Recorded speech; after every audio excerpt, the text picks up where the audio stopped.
Start करें। Good morning everybody. तो economics की आज पहली क्लास है। हम लोग एफएम का कई चैप्टर पढ़ लिए नहीं। अभी before I start the class let me tell you one thing कि इकोनॉमिक्स का कंपैरिजन आप एफएम से कभी मत करिएगा, ठीक है। दोनों को साथ में इसलिए पढ़ाया जाता है कि इकोनॉमिक्स का बहुत बड़ा रोल है आपके बिजनेस को ग्रो करने में, और बिजनेस को ग्रो करने में फाइनेंशियल मैनेजमेंट का भी रोल है। अगर देश का इकोनॉमिक्स अच्छा नहीं है, अगर देश में डिमांड एंड सप्लाई का बहुत बड़ा मिसमैच है, तो ऑब्वियसली सारे तरह के बिजनेस ग्रो नहीं कर पाएंगे। जिस बिजनेस में डिमांड ज्यादा है वो ग्रो करेगा, जिस बिजनेस में डिमांड नहीं है वो बिजनेस ग्रो नहीं करेगा। तो एक इवन होना ऑर्डिनरीली सारे बिजनेसेस के लिए एक प्रॉपर मैच होना जरूरी है। तो दोनों टॉपिक को, दोनों सब्जेक्ट को एक साथ पढ़ाने का लॉजिक सिर्फ इतना ही है। अदरवाइज आप जानते हो कि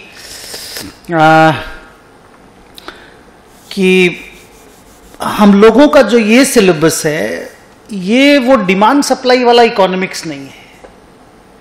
ये कौन सा इकोनॉमिक्स बोलिए तो हम लोग जो पढ़ेंगे that is economics for finance.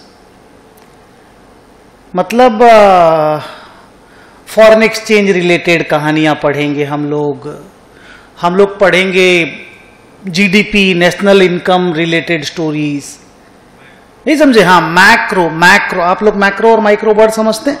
Okay, तो हम लोग मैक्रो इकोनॉमिक्स बेसिकली पढ़ेंगे। Okay, so let me start with the first chapter. किस तरह के सम्स आते हैं धीरे धीरे करके देखेंगे। ओके, और बहुत सारा चीज ना तुम बच्चों ने 11th-12th में पढ़ा होगा इसमें से। ओके, और कहने को लोग बोलते हैं कि वही वाला इकोनॉमिक्स है जो बच्चे 11th-12th में पढ़े हैं, लेकिन डेप्थ थोड़ा सा ज्यादा है।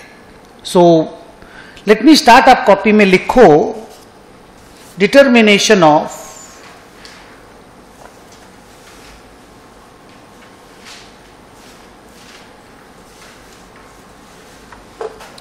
National income.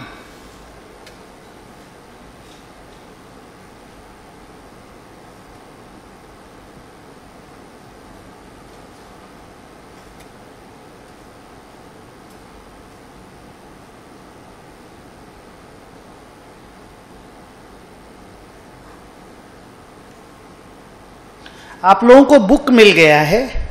ओके, अच्छा, बहुत ज्यादा ना कॉपी में हम लोग नहीं लिखेंगे। कॉपी में मैक्सिमम मान लो एक एक चैप्टर के पीछे ना 25-30 लाइन लिखेंगे, 25 to 30 छोटा पैराग्राफ समझ लो। हाँ, और वो आपके एग्जाम के रिवीजन के लिए बहुत इंपॉर्टेंट रहेगा। लेकिन यस, बुक प्लस कॉपी पढ़ के आप एग्जाम देने जाओगे। प्रैक्टिकल सम्स भी आते हैं आप लोगों के। ओके, 40 मार्क्स का आप लोगों का पेपर है। पेपर कैसा होता है मैं 2-3 चैप्टर के बाद आपके साथ डिस्कस करूंगा। अभी आप चैप्टर स्टार्ट करोगे, ठीक है। So how to determine national income के पहले मैं आपको बता दूं कि नेशनल इनकम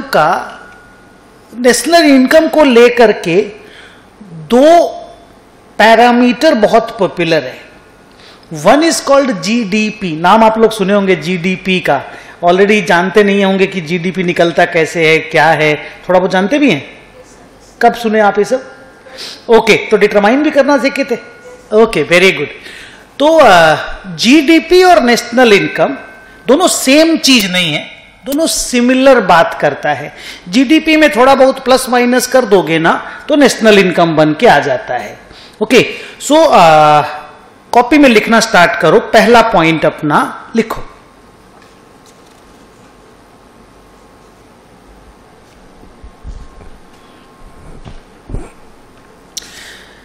लिखो, when we talk about the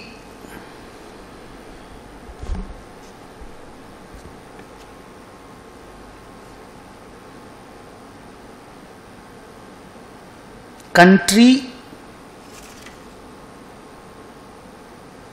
in its entirety,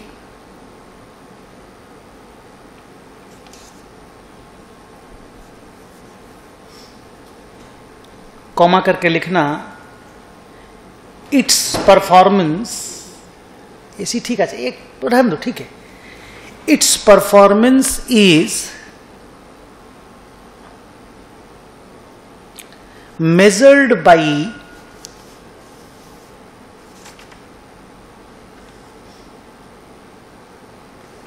its performance is measured by the value of goods and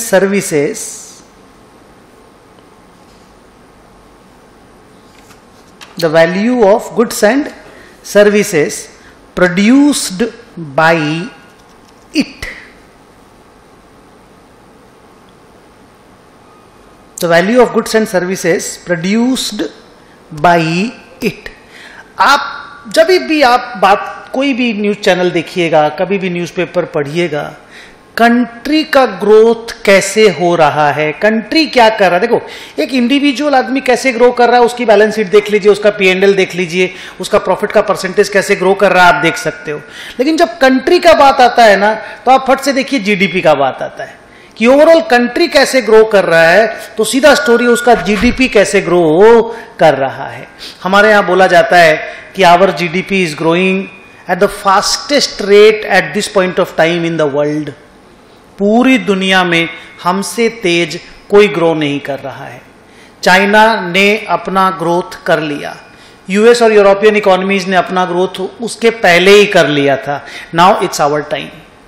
बोलते हैं ना कि 21st सेंचुरी जो है वो इंडिया का टाइम है।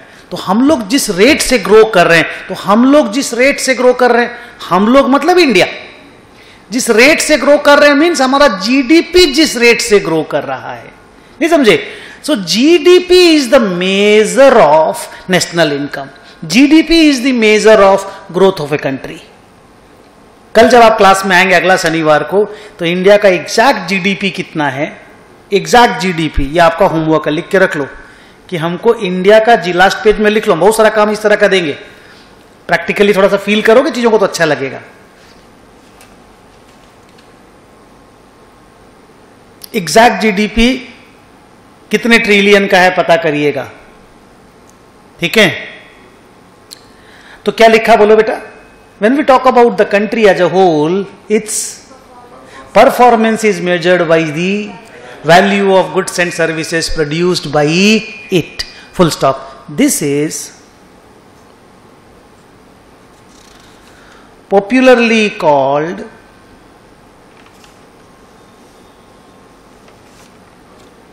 GDP, gross domestic product. अब एग्जैक्ट डेफिनेशन ऑफ जीडीपी क्या है? एग्जैक्ट, ये तो भाषण वाला डेफिनेशन हो गया। एग्जैक्ट डेफिनेशन ऑफ जीडीपी आपके बुक में पेज नंबर 2 में है, और हम लोग उसको कॉपी भी करेंगे, पर पहले बुक से पढ़ेंगे। ये वो एक लाइन है जो हम लोगों का 25 लाइन के बीच में एक लाइन रहेगा। ओके, आइए पेज 2 में जीडीपी का डेफिनेशन देखेंगे, उसके बाद इसके कंप्यूटेशंस के बारे में सोचेंगे। ओके, और एकदम सिंपल तरीके से सोचो, भारत अपना प्रॉफिट लॉस नहीं बनाता है, भारत का जीडीपी किस रेट से ग्रो हो रहा है वो इंपॉर्टेंट है, जीडीपी कितना है वो इंपॉर्टेंट है, नहीं समझे? अगर एक टाइम था जब हम लोग 9% 10% से ग्रो करते थे, फिर वो कोरोना आ गया, कोविड वगैरह, ग्रोथ रेट नेगेटिव चला गया। याद है, नेगेटिव ग्रोथ रेट मतलब हम तो इमेजिन भी नहीं कर सकते थे। क्लास में मैं कई बार बोलता था कि हम लोग कभी नेगेटिव जा ही नहीं सकते, हम लोग डी ग्रो नहीं करेंगे, forget about negative. But Covid has taught lots of new lessons to us, no, कि कुछ भी हो सकता है, जस्ट कुछ भी हो सकता है। सो कंट्री का जब ग्रोथ का बात आएगा तो जीडीपी का बात आएगा, है ना? तो जीडीपी का डेफिनेशन आप देखो मेरे पेज नंबर 2 में, बी में जीडीपी का एग्जैक्ट डेफिनेशन दिया हुआ। It is the market value of, GDP is a measure of market value of, पढ़ो आगे, all the final economic goods and services gross of depreciation. GDP और NDP, एक gross domestic product होता है, एक net domestic product होता है। तो जब ग्रॉस और नेट का डिस्टिंक्शन होता है ना, तो बीच में डिप्रीसिएशन आता है। ग्रॉस और नेट, मैं सब लिखाऊंगा फॉर्मूला, सारा जो कैलकुलेशन है जिससे तुम्हारा काम आसान हो जाए, जो भी कंफ्यूजन वगैरह है वो दूर रहे, वो हम अच्छा से आपको लिखाएंगे, आप हमको थोड़ा टाइम दीजिएगा। सो ग्रॉस ऑफ डिप्रिसिएशन बोलने का मतलब ये है कि whenever we will be finding GDP, gross domestic product, it will always be inclusive of depreciation. भाई कंट्री में इतना सारा असेट यूज होता है, उससे सारा production of goods and services होता है। अब जैसे मान लो मैं यहां सर्विस प्रोड्यूस कर रहा हूं, रिलायंस गुड्स प्रोड्यूस कर रहा है, किसी ने बोतल प्रोड्यूस किया है, तो मशीन से ही तो प्रोड्यूस किया है ना, तो मशीन का डिप्रिसिएशन का भी तो बात होना चाहिए। जब जीडीपी का आप बात करोगे, value of the GDP of the country का बात करोगे, तो खाली इसके प्रोडक्शन में रॉ मटेरियल और लेबर थोड़ी खर्चा हुआ है, डिप्रिसिएशन का भी तो खर्चा हुआ है ना। तो जीडीपी जब भी निकालोगे, it has to be gross of depreciation, मतलब it should be inclusive of depreciation. चलो डेफिनेशन को वापस पढ़ते हैं कि GDP is a measure of market value of all final economic goods and services gross of depreciation produced within the domestic territory of a country during a given time period. Given time period generally 1 year का होता है, हालांकि quarterly reporting, monthly reporting तक होता है। आपने देखा होगा कि हर महीना जीडीपी का डेटा आता है, मंथ खत्म होता है, क्वार्टर खत्म होता है, जीडीपी का डेटा आता है, एनुअल जीडीपी का डेटा आता है। सो क्वार्टरली और एनुअल तो कंट्री में रिपोर्ट करने का बेसिक फंडा है कि हम लोग क्वार्टरली रिपोर्ट भी करते हैं और एनुअल रिपोर्टिंग भी जीडीपी का करते हैं। बट वहां इंपॉर्टेंट चीज देखिए, जब जीडीपी का बात आएगा ना, तो only those goods and services का बात आएगा which are produced within the domestic territory of India, which are produced within the domestic territory of India. मतलब अगर कोई फॉरेन कंपनी इंडिया में आकर के कुछ भी प्रोडक्शन करती है, तो वो भी जीडीपी का पार्ट है, because it is produced within the domestic territory of India। मतलब ये कि हमारी कोई कंपनी अगर बांग्लादेश में या यूएस में जाकर के कुछ प्रोडक्शन करती है, तो हम ही जाकर के अगर यूएस में कुछ प्रोडक्शन करते हैं, कोई सर्विस देते हैं, तो वो जीडीपी का पार्ट नहीं होता। So it has to be within the domestic territory of India. तो बड़ा इंटरेस्टिंग बात है। देखो, बाहर वाले हिंदुस्तान में आकर के प्रोडक्शन करेंगे, वो हिंदुस्तान की जीडीपी है। हिंदुस्तानी इंडिया के बाहर जाकर के प्रोडक्शन करेंगे, वो इंडिया की जीडीपी नहीं है, वो बांग्लादेश की या यूएस की जीडीपी है। क्लियर? उसके बाद उसमें एक वर्ड आता है all economic goods and services. एक एक वर्ड का एक्सप्लेनेशन कर दे, तो वो बाद में जब सम्स बनाएंगे और आगे बढ़ेंगे तो याद रहेगा। इकोनॉमिक गुड्स एंड सर्विसेज का मतलब क्या होता है? Any goods and services which are produced due to economic activities. So फिर नॉन इकोनॉमिक एक्टिविटी क्या होता है? जैसे मेरी वाइफ मेरे लिए खाना बनाती है, मैं अपने बच्चों को पढ़ाता हूं। अब मैं तुमको पढ़ाता हूं और अपने बच्चे को भी पढ़ाता हूं।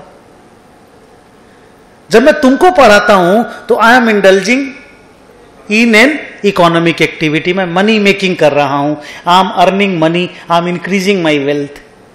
मेरी वाइफ तो कई बार शिकायत भी करती है, तुम बच्चे को ध्यान से नहीं पढ़ाते, ट्यूशन फीस ले लो तब तुम इसको ध्यान से पढ़ाओगे। बट एनीवे, मैं ये बोल रहा था कि when we do something out of love and affection, out of, हमको भगवान का पूजा करना है, I am indulging in a non economic activity. हम घर में प्लेजर के लिए गाना गा रहे हैं, आई am indulging in an non, लेकिन वही अरिजीत सिंह गाना गा रहा है, बट अरिजीत सिंह भी अपनी वाइफ के लिए अगर घर में बैठ के गाना गा रहा है, so that is a non economic activity. So GDP में से, अच्छा एक बात और बोल दूं, जीडीपी का कैलकुलेशन कभी भी बिलीव मत करना कि 100% एक्यूरेट हो सकता है। कैसे होगा? कैसे होगा? आप सोचो, हिंदुस्तान इतना बड़ा, 130 करोड़ पॉपुलेशन लोग बोलते हैं, 130 करोड़ होगा ये जरूरी है? आप समझ पा रहे हो मैं क्या बोल रहा हूं? लोग बोलते हैं 5-7 करोड़ तो आराम से ऊपर नीचे होगा। जब मैं बात करता हूं बहुत सारे लोगों से, बोलते कहां से आप बात कर सकते हो 130 करोड़ का? कुछ भी ऊपर नीचे हो सकता है। अब उसमें साला कितने लोग क्या बनाते यही नहीं पता। फॉर्मल इकोनॉमी तो चलो मान लो पता चलता भी है, इनफॉर्मल इकोनॉमी कितनी बड़ी है। टैक्स पेयर का तो डेटा मिल भी सकता है, जो नॉन टैक्स पेयर है उनका डेटा कैसे अचीव हो? डेटा कलेक्ट करना मजाक है जीडीपी का? कोई आदमी का पीएल बना रहे हो? ये कंट्री का जीडीपी आप निकाल रहे हो, वो भी बोल रहे हो value of all final goods and services produce. अरे बाप रे बाप, final goods and services produced, कितनी गुड्स एंड सर्विसेज जो पता ही नहीं चलेगी, प्रोडक्शन हुआ, कंजम्पशन हुआ, खत्म भी हो गया। बोलिए हाँ या ना। तो ये जो जीडीपी हम लोग निकालते हैं ना, ये एस्टिमेट ही होता है, it cannot be 100% correct, possible ही नहीं है। कोई ऑडिट कर सकेगा इसका कि ये डेटा करेक्ट है या रॉन्ग है? नहीं ना। तो ये आपके दिमाग में भी सेट होना चाहिए कि जीडीपी एक एस्टिमेटेड वैल्यू होता है, 100% करेक्ट नहीं होता। जीडीपी निकालने के 3 मेथड होते हैं, मैं पढ़ाऊंगा धीरे धीरे करके। तीनों मेथड से भी जीडीपी सेम आ जाए ये जरूरी नहीं है। किस मेथड में कौन सा डेटा मिसिंग हो जाएगा आप कभी पता नहीं कर पाओगे। हां, सम बनाने वाले डेटा मैच करा देंगे, सम बनाने वाले डेटा मैच करा देंगे। सम में क्या, कुछ भी डेटा लिख के मैच करा दो आंसर करके। पर रियल में जब जीडीपी निकलता है तो तीनों मेथड से जीडीपी का आंसर सेम हो ये जरूरी नहीं है। कुछ डेटा कहीं मिसिंग है, कहीं अप्रोक्सीमेशन यूज हुआ, तो वो चीज के कारण आंसर अलग अलग आ सकता है। So don't get worried about that part. So 100% perfect कि मेरा बैलेंस शीट टैली होगा अकाउंट्स की क्लास में। जब इकोनॉमिक्स की क्लास में आएंगे तो कंट्री की बात हो रही है, मैक्रो इकोनॉमिक्स का बात हो रहा है, यहां पे एस्टिमेट चलेगा। ओके, आओ डेफिनेशन वापस बोलते हैं कि जीडीपी के कैलकुलेशन में सिर्फ economic goods and services produced आता है। होटल में बना हुआ सब्जी नहीं समझे, इकोनॉमिक गुड्स एंड सर्विसेज है। You got it. Next part में आता है, एक बार वापस से डेफिनेशन को पढ़ते हैं कि GDP is the market value of all final, अब इसमें फाइनल वर्ड बच गया, economic goods and services word पकड़ में आया, ग्रॉस ऑफ डेप्रिसिएशन वर्ड पकड़ में आया, produced within the domestic territory word पकड़ में आया, ऑफ ए कंट्री तो ऑब्वियसली अपनी कंट्री की बात करेंगे, during a given period of time समझ में आया, साल भर का जीडीपी हम लोग निकालें, अपने कैलकुलेशन में साल भर का चलेगा, तो सब कुछ समझ में आया। फाइनल वाला वर्ड उसमें क्या है आइए उसको समझते हैं। अच्छा, इस तरह से डिटेल में पढ़ना ठीक चलेगा ना? हमको बता देना कि कितना डिटेल आपको जाना है, उस तरह से हम कट शॉर्ट करेंगे, क्योंकि मेरा पहला एक्सपीरियंस है थ्योरी पढ़ाने का, कई साल बाद, 25 साल 20 साल बाद। पहले हम लॉ ऑडिट वगैरह भी पढ़ा देते थे, सो अब ये सब चीजें मैंने बंद कर दी है। सो कोई तरह का भी प्रॉब्लम हो, कुछ चेंजेस लाना हो, हमको बता देना, ऐसे हम कॉन्फिडेंट हैं, आप चिंता मत करना। Okay, now final goods and services का मतलब क्या है? अब जैसे मान लो हम बना रहे हैं ब्रेड, किसी ने गेहूं बनाया होगा, वो गेहूं फिर आटा बना होगा। मान लो जो गेहूं बनाने वाला है वो भी इंडियन है, उस गेहूं से जो आटा बनाने वाला वो भी इंडियन है। अब उस आटा से हम ब्रेड बना रहे हैं जिसका अल्टीमेट फाइनल कंजम्पशन होगा, माने वो वाला गेहूं कंज्यूम नहीं होगा, वो वाला आटा कंज्यूम नहीं होगा, फाइनल ब्रेड कंज्यूम होगा। तो अब ब्रेड के दाम में आटा का भी दाम और गेहूं का भी दाम शामिल है, इंक्लूडेड है। बोलो हाँ या ना, बोलो हाँ या ना। तो अगर मैं तीनों गुड्स का जीडीपी में इंक्लूजन कर लूं, डबल अकाउंटिंग हो जाएगा कि नहीं हमको बताओ। डबल अकाउंटिंग समझ रहे हो ना, माने झूठ मूठ का जीडीपी बढ़ जाएगा। बोलो हाँ या ना। आप समझ रहे हो, ब्रेड, जो ब्रेड 10 रुपया में या 20 रुपया में हम खरीद के ला रहे हैं, उसमें आटा है, उसमें वो गेहूं है। बोलिए हाँ। तो ब्रेड का अगर मैं दाम ले लिया जीडीपी में, तो ले लिया ना सबका। तो to avoid double accounting, intermediate consumption, क्या बोला वर्ड बोलो, इंटरमीडिएट कंजम्पशन जिस किसी गुड्स का फाइनल गुड्स के लिए हो जाता है, वर्ड्स ठीक बोला मैंने, इंटरमीडिएट गुड्स का कंजम्पशन फाइनल गुड्स के लिए अगर हो जाता है तो इंटरमीडिएट गुड्स को, आगे बोलिए, इंटरमीडिएट गुड्स को जीडीपी कैलकुलेशन में लेते नहीं है। लेकिन वो इंटरमीडिएट गुड्स अगर खुद फाइनल गुड्स की तरह कंज्यूम हो रहा है तो उसको इंटरमीडिएट नहीं बोलते, उसको फाइनल गुड्स बोलेंगे। माने हो सकता है कुछ आटा जीडीपी का पार्ट है और कुछ आटा जीडीपी का पार्ट नहीं है, पर वो आटा जीडीपी का पार्ट किसी ना किसी तरीके से बनेगा। चाहे वो खुद अपने गुड्स के हिसाब से बन जाए, अपनी औकात के हिसाब से, चाहे ब्रेड के अंदर घुस के या केक के अंदर घुस के बन जाए। Did you get the point? Perfectly clear. तो अब डेफिनेशन को कॉपी में लिखो, एक एक वर्ड को अंडरलाइन करो, एंड देन अपने हिसाब से आपको जो नोट बनाना है बनाओ। 4-4 मार्क्स के, 2-2 मार्क्स के छोटे छोटे क्वेश्चंस आते हैं। बहुत डिफिकल्ट है, मेजरमेंट के सिस्टम बने हैं, ऐसे नहीं बोलते हैं उसको, थोड़ा जोक सिस्टम बना हुआ है। नहीं, वो टोटल वो समझ गया। अरे वो इस तरह से कैलकुलेशन नहीं होता है, मैं बताऊंगा वो किस तरह से कैलकुलेशन, उसका जो ग्रॉस हिसाब किताब है वो ग्रॉस कैसे होता है वो मैं तुमको बताऊंगा। हाँ, अभी मैं दे देता हूं ना।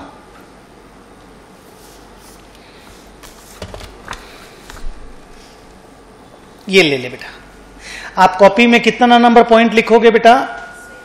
पहला 1 लिख दिए ना। ऐसा हम लोग 25 से 30 पॉइंट से ज्यादा नहीं लिखेंगे। वो 25-30 पॉइंट आपके एग्जाम के रिवीजन के दिन काम आएगा, और पूरा बुक आपको दिन भर पढ़ने के लिए काम आएगा। ओके, अब लिखो पैराग्राफ नंबर 2। सो कंट्री का ग्रोथ स्टडी करना है, जीडीपी का ग्रोथ स्टडी करो। क्लियर? इंसान का ग्रोथ स्टडी करना है, उसके पीएल को स्टडी कर लो, उसकी बैलेंस शीट को स्टडी कर लो। पर कंट्री के लिए जीडीपी लिखो। GDP is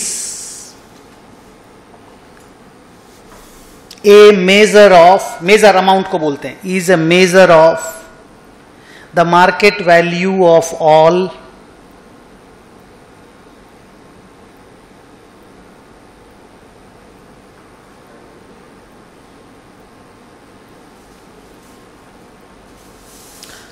the market value of all final goods and services, final economic goods and services, मैं लिखा दे रहा हूं बेटा, of all final economic goods and services. Gross of depreciation बाद में लिखना, लिख दिया तो कोई दिक्कत नहीं। All final goods of final economic goods and services produced within the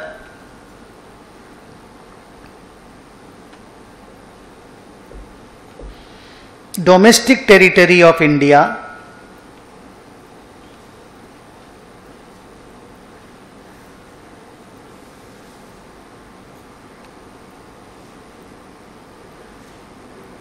produced within the domestic territory of India during a given period of time, full stop. It includes depreciation. अगर gross of depreciation पहले लिख दिए हो तो मत लिखना, वहां नहीं लिखे हो तो ये वर्ड लिखना, इट इंक्लूड्स डेप्रीसिएशन ऑल्सो। हाँ बताएंगे ना सब का है, वो सब स्ट्रेस नहीं लेने का है, वो टाइम दीजिए मेरे को, आराम से एकदम अच्छे से समझेंगे हम लोग। नाउ अभी नो क्वेश्चन, अभी ध्यान से सुनने का है। अब देखो मैं एक बात बताता हूं कि आप एक पर्टिकुलर ईयर में क्या क्या गुड्स एंड सर्विसेज प्रोड्यूस हुआ हिंदुस्तान की डोमेस्टिक टेरिटरी के अंदर, फिर चाहे हिंदुस्तानियों ने बनाया या बाहर वालों ने आकर के हिंदुस्तान में बनाया, हमें फर्क नहीं पड़ता। हम उन सबको जीडीपी के कैलकुलेशन में लेते हैं क्योंकि वो हिंदुस्तान में बना, हिंदुस्तानियों का भला हुआ। दी एंड कोई बाहर वाला भी हिंदुस्तान में आकर के माल बनाता तो हिंदुस्तानियों का भला होता है कि नहीं? एम्प्लॉयमेंट तो हम लोगों को मिलता ही है। सो आंसर इज भला हुआ, तो हम लोग जीडीपी के मेजरमेंट में उसको लेते हैं। अब एक तो सिंपल सा बात, पिछला साल बना हुआ कोई माल अगर अनकंज्यूम्ड रह गया, जिसको ओपनिंग स्टॉक आप कहते हो, क्या वो करेंट ईयर के जीडीपी में आएगा? आराम से टेक योर टाइम, सोच के बोलना है। हम इन्वॉल्व करके पढ़ाएंगे प्रैक्टिकल टाइप से ही, मतलब वैसा नहीं पढ़ा पाएंगे भाषण टाइप का, हम लॉजिक के साथ एकदम ज्ञान के साथ ढंग से पढ़ाएंगे। ओके, बताइए क्या ओपनिंग स्टॉक को करेंट ईयर की जीडीपी में ले सकते हो, या वो जिस साल बना था उस साल की जीडीपी में आया होगा? क्योंकि हम लोग तो करेंट एक साल में जितना प्रोडक्शन होता है उसी को जीडीपी बोलते हैं, तो ओपनिंग स्टॉक तो पिछले साल की जीडीपी में आया होगा। अब अगर मैं ऐसे आपको बोलूं, बहुत ध्यान से सोचना, अब अगर मैं ऐसे आपको बोलूं कि भाई साल भर में हिंदुस्तान में टोटल जितना सेल हुआ टोटल जितना सेल हुआ वो हिंदुस्तान का जीडीपी है। तो मैं कहां गलत हूं? Take your time and think about it. साल भर में हिंदुस्तान में जितना सेल हुआ वो मेरा टोटल जीडीपी है। जितना हाँ, उसमें डिफरेंस हो सकता है। रुकिए, बहुत बढ़िया बात बोला बच्चा, एकदम बढ़िया बात बोला। बोला जितना प्रोडक्शन हुआ वो जीडीपी है, जितना सेल हुआ वो थोड़ी जीडीपी है। Great answer. तो फिर नॉर्मल इकोनॉमिक्स क्या है? माने नॉर्मल अकाउंट्स का क्लास में हम लोग क्या बोलते हैं? Opening stock plus production minus closing stock equal to sale. बोलो, बोलते हैं कि नहीं बोलते हैं? तो production equal to sale plus closing stock minus opening stock. तो जब भी जीडीपी निकलेगा ना मेरा बच्चा, sale plus changes in stock करके निकलेगा। रिपीट करो, sale plus changes in the stock करके निकलेगा। लिखो।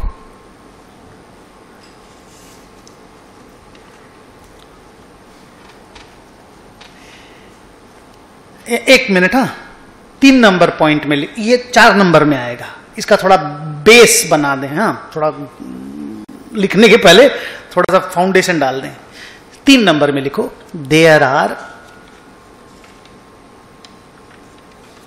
3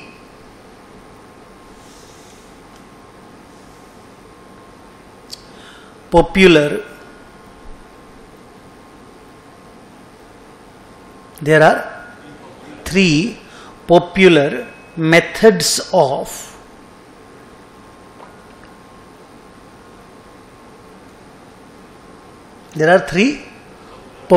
methods of computing GDP।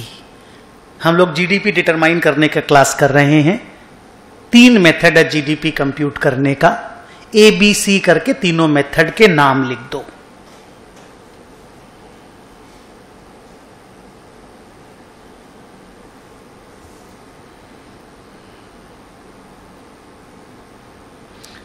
पहले वाले को लिखो, वैल्यू एडेड मेथड।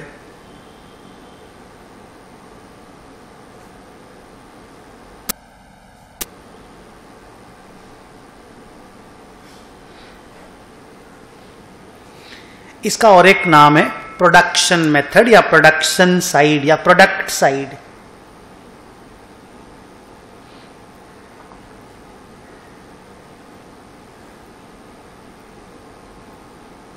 लिखे। दूसरा का नाम लिखो इनकम मेथड।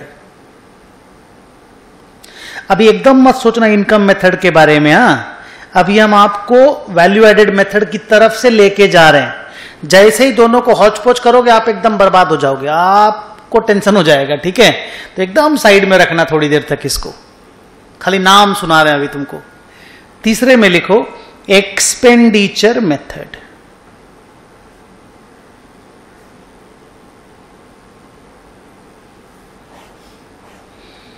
ये जो टोटल 20, 25, 30 पॉइंट हम कॉपी में लिखाएंगे एग्जाम रिवीजन के लिए। ओके, बुक बार बार पढ़ने के लिए। जैसे आज जो बुक दिया मैं तुमको, सैटरडे को मैं तुमको बोलूंगा ये चीज तुम पढ़ के आना। उसमें मैं कुछ क्वेश्चन आंसर्स करूंगा, बिकॉज एक एक वर्ड पढ़ाना पॉसिबल नहीं है। आप समझ रहे हो मैं क्या बोल रहा हूँ? लॉ का जैसा पढ़ाई नहीं है कि एक एक वर्ड को डिसिफर करना है। ठीक है, जो जो बात मुझे पता नहीं हम अच्छे से बता देंगे। नाउ लिसन, मैं उस समय एक बात बोल रहा था, ये वाला ओपनिंग स्टॉक प्लस प्रोडक्शन, अपन परचेज भी बोलते थे, plus production minus closing stock equal to sales.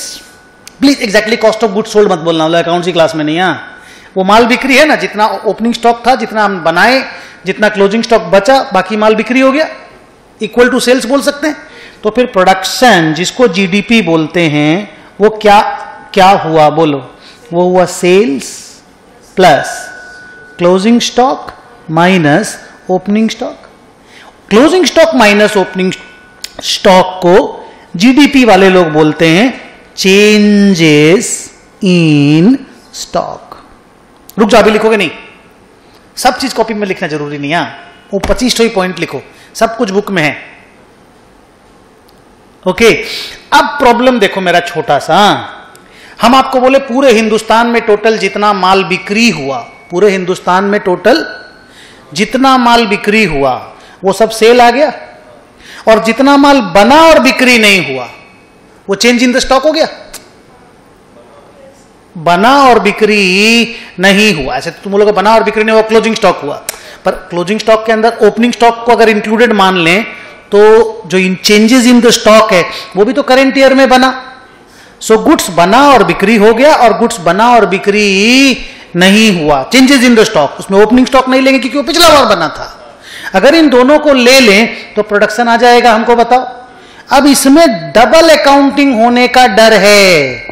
बोलो कैसे? क्योंकि हिंदुस्तान में जितना माल बिक्री हुआ उसमें वो वाला वेट भी है गेहूं और वो वाला आटा भी है। कौन सा वाला गेहूं, कौन सा वाला आटा? जो ब्रेड में लगा, क्योंकि सेल तो उसका भी हुआ है। अरे राज ने दिनेश को तो बेचा ही था। Raj is a farmer, Dinesh is a आटा पीसने वाला आदमी, गणेश चक्की। अरे वो गणेश चक्की है, वो फार्मर है, और ब्रेड बनाने वाला आईटीसी। हाथ जोड़ के बोल रहा, हाँ बोल दो तीनों। आईटीसी ब्रेड बनाता है कि नहीं रे? बिस्किट तो बनाता है ना, बिस्किट में भी तो आटा ही लगता है। चलना। So there is a Raj, there is a Ganesh चक्की and there is an ITC। Sale तो सबको ही किया। हमको बताओ पूरा। हम बोलेंगे हिंदुस्तान में टोटल जितना सेल हुआ तो उसमें इंटरमीडिएट कंजम्पशन वाला सेल इंक्लूड है कि नहीं है? है ना? तो डबल अकाउंटिंग हो जाएगी। तो मुझे क्या करना चाहिए? लेस इंटरमीडिएट कंजम्पशन कर देना चाहिए। लेस इंटरमीडिएट कंजम्पशन कर देना चाहिए। फाइनल फॉर्मूला तुम्हारे सामने आ गया। लॉजिक के साथ could I explain it perfectly या रटाया गया तुमको? लॉजिक के साथ एक्सप्लेन हो गया। अब तुमको इसको सेट रखना है दिमाग में। एन नंबर ऑफ सम्स बनाएंगे, धीरे धीरे प्रैक्टिस करेंगे। ओके, कॉपी में ये लाइन लिखो। Paragraph number 4।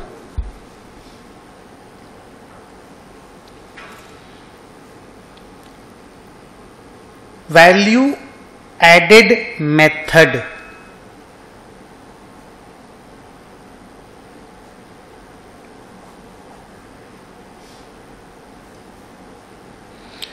GDP equal to,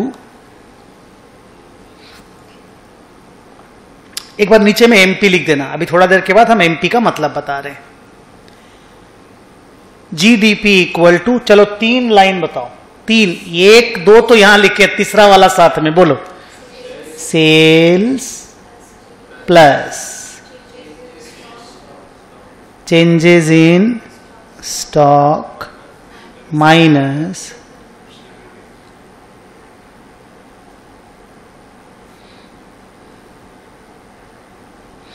intermediate consumption. एक छोटा सा ऐसे बॉक्स बना करके बॉक्स में बंद कर दो।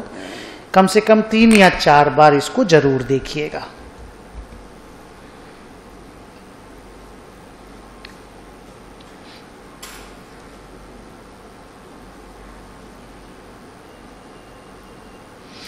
बाकी सब कुछ हम बोल दिए जो जो हमको बोलना था।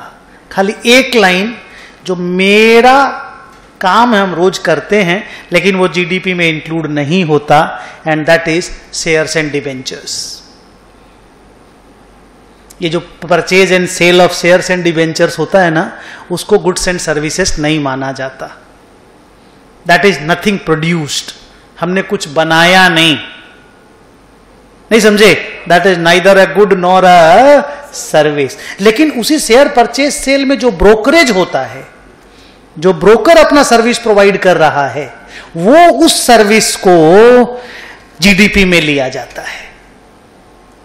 तो बहुत बार ये कंफ्यूजन होता है, सर सब चीज तो ले लिए, समझ में आटा चावल दाल से लेके एवरीथिंग यू टुक, लेकिन जो आपका काम है, मैं स्टॉक मार्केट में काम करता हूं, आपको मालूम होगा, मैं थोड़ा हूं इन्वेस्टर, तो स्टॉक जो होता है ना, शेयर्स एंड डिबेंचर्स वाला, वो जीडीपी कैलकुलेशन में नहीं आता, पर उससे रिलेटेड एक्टिविटी, मान लो कंपनी शेयर इशू कर रही है, तो जो अंडर राइटर अपना काम कर रहा है वो जीडीपी में आएगा, जो मर्चेंट बैंकर अपना काम कर रहा है, जो एडवर्टाइजर अपना काम कर रहा है, वो सब तो सर्विसेज प्रोवाइड हो ही रहे हैं, वो सब जीडीपी में आएगा।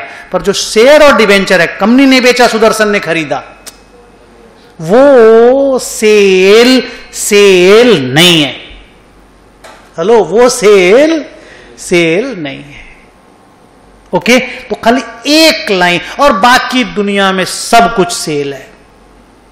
चाहे वो आटा हो, चाहे वो चावल हो, चाहे वो माइक हो, चाहे वो बैग हो, चाहे तेरे कान में लगा हुआ चश्मा हो, चाहे तेरा वो काला वाला जो सूता पहनी हुई है तुम वो हो, तुम्हारा कपड़ा, तुम्हारा बैग, दुनिया में जो भी कुछ है, जिस किसी चीज का भी फाइनल कंजम्पशन हो रहा है, बोलिए वो जीडीपी कैलकुलेशन में आता है। Had I made it simple? लिखो स्टार लगा के, उसी में एक पॉइंट खाली, एक पॉइंट खाली। assets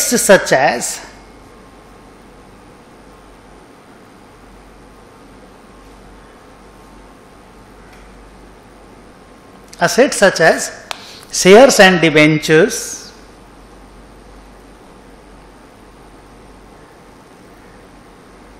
are not included in GDP.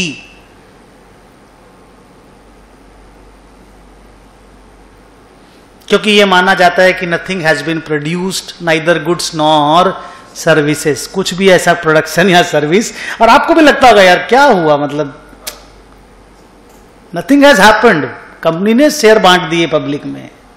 लिखो हाउ एवर, फुल स्टॉप करके, हाउ एवर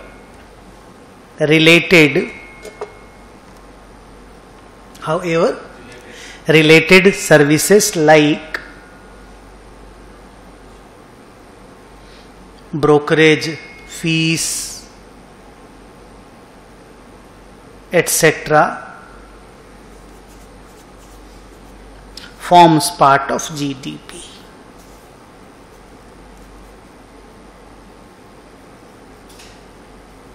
लिख लिए? नाउ मेरी तरफ बोर्ड में देखोगे, why do we call GDP market price? क्योंकि ये सारे कैलकुलेशन मार्केट प्राइसेस पे होते हैं, इसमें प्रॉफिट एलिमेंट भी इंक्लूडेड रहता है, इसमें प्रॉफिट एलिमेंट भी इंक्लूडेड रहता है। You got the point? अब इसमें स्टोरी क्या है बेटा कि there is a concept called factor cost. थोड़ी देर के बाद हम बताएंगे वो फैक्टर कॉस्ट होता क्या है, किस तरह से इसका बातचीत होता है, वो डिस्कशन का एजेंडा बनेगा।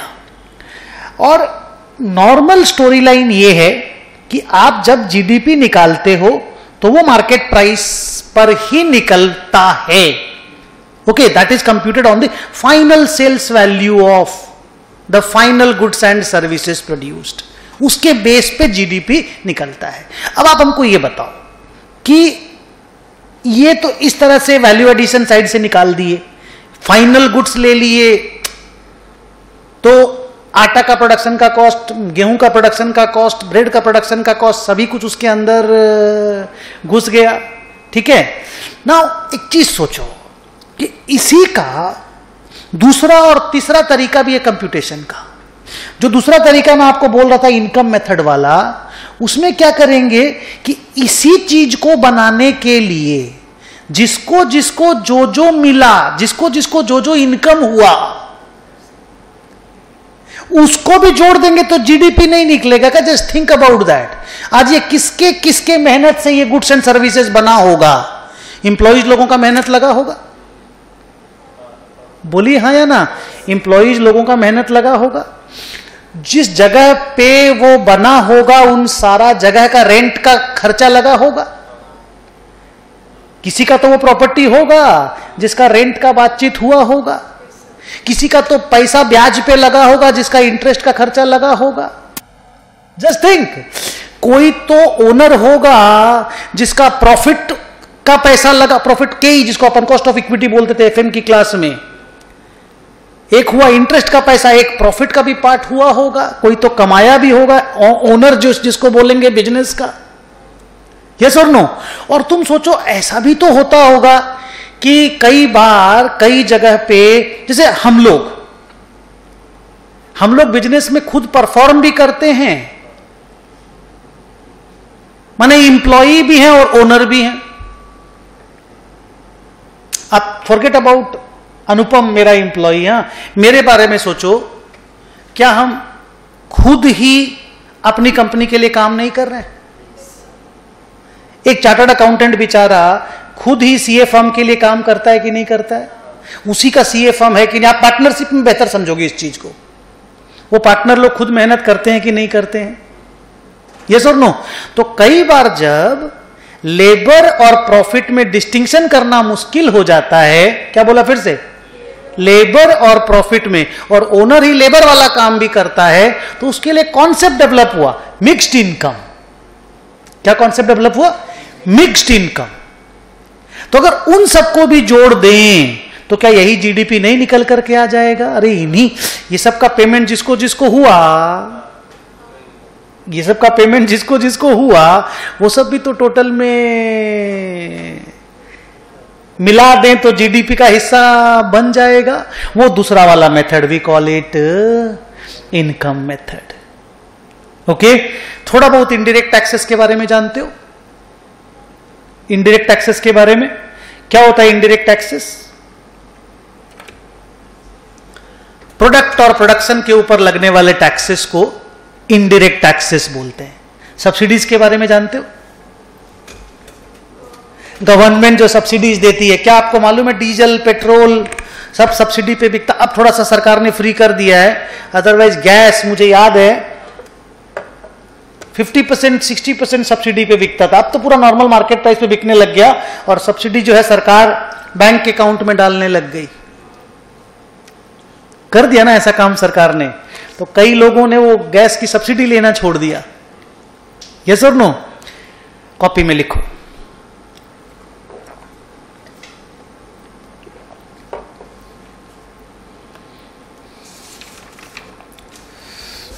हाँ बोल। अभी मेथड की दूसरा और तीसरा मेथड का बात मत करना, खाली ए का बात करना। अभी बी और सी में पढ़ाया नहीं हूं, खाली हिंट देना चालू किया हूं। हाँ बोल ना।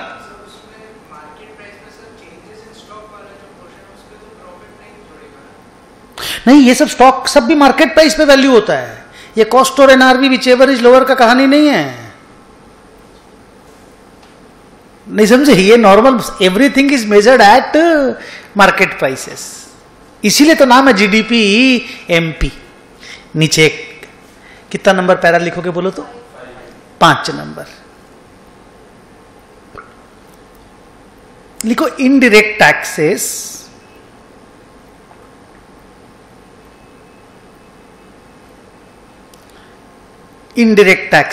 which are normally the taxes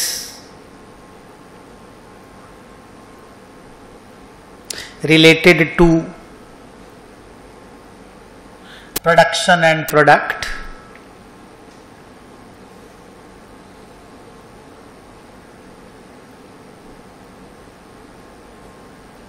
which are normally the taxes related to production and product are हटाओ, आर वर्ड हटाओ, forms part of market price. आप जब सामान खरीदने जाते हो तो जीएसटी मिला के बिकता है कि जीएसटी हटा के बिकता है? जल्दी बोलिए। जीएसटी मिला के बिकता है। तो जीएसटी का जो पूरा पैसा है वो हम लोग गवर्नमेंट को दे देते हैं। अब आप ये फंडा लगाओ कि जितना भी इनडायरेक्ट टैक्सेस है उसको अगर हटा के जीडीपी निकाले, एक मिला के जीडीपी निकलता है, एक हटा के जीडीपी निकलता है। अगर मैंने बोला 2 तरह का जीडीपी का मेजर चलता है, सबसे पहला आते ही नहीं बोला था कि जीडीपी 2 तरीके से मेजर होता है, 3 मेथड है, वो अलग अलग बात है। पर जब बोला है कि तुम लोगों को जीडीपी का 2 कॉन्सेप्ट है मेजरमेंट का, एक को बोलते हैं जीडीपी, एक को बोलते हैं नेशनल इनकम। क्या बोलते हैं? एक को बोलते हैं जीडीपी, दूसरे को बोलते हैं नेशनल इनकम। वो जो नेशनल इनकम का कैलकुलेशन जीडीपी ही है, वो भी दोनों जीडीपी है, सिनोनिम है, समझ लो, ठीक है, पर एग्जैक्टली सेम नहीं है, दोनों में डिफरेंस है। वो डिफरेंस का पूरा फॉर्मुलेशन हम आपको देंगे आज। तो वो जो नेशनल इनकम, एग्जैक्टली जो नेशनल इनकम है, वो मार्केट प्राइस पे नहीं निकलता, वो निकलता फैक्टर कॉस्ट पे। और फैक्टर कॉस्ट का कॉन्सेप्ट ये हुआ कि जिन जिन लोगों ने गुड्स एंड सर्विसेज के प्रोडक्शन में अपना रोल प्ले किया, उन एक एक आदमी को फैक्टर्स ऑफ प्रोडक्शन बोला जाता है। Those who have contributed in the production of goods and services, जिसको लेकर के आप जीडीपी निकाल रहे हो प्रोड्यूस्ड गुड्स का, तो उसमें तो फैक्टर्स ऑफ प्रोडक्शन है, लैंड, लेबर, ओनर्स कैपिटल। इसको प्रॉपर इकोनॉमिक्स में 3 वर्ड बोला जाता है, लैंड, लेबर एंड कैपिटल। तो वो जो लैंड, लेबर एंड कैपिटल को फैक्टर ऑफ प्रोडक्शन बोला जाता है। तो अगर उनको जो पेमेंट हुआ उसको जोड़ के जीडीपी निकाला जाए, खाली उनके पेमेंट को, so that is called GDP at factor cost. उसी में अगर इनडायरेक्ट टैक्सेस भी ऐड हो गया, that is called GDP at market prices. तो मार्केट प्राइस और फैक्टर कॉस्ट के बीच में जो गैप है वो इनडायरेक्ट टैक्सेस का है। नीचे में लिखो, पहले बताओ क्या लिखे अभी तक।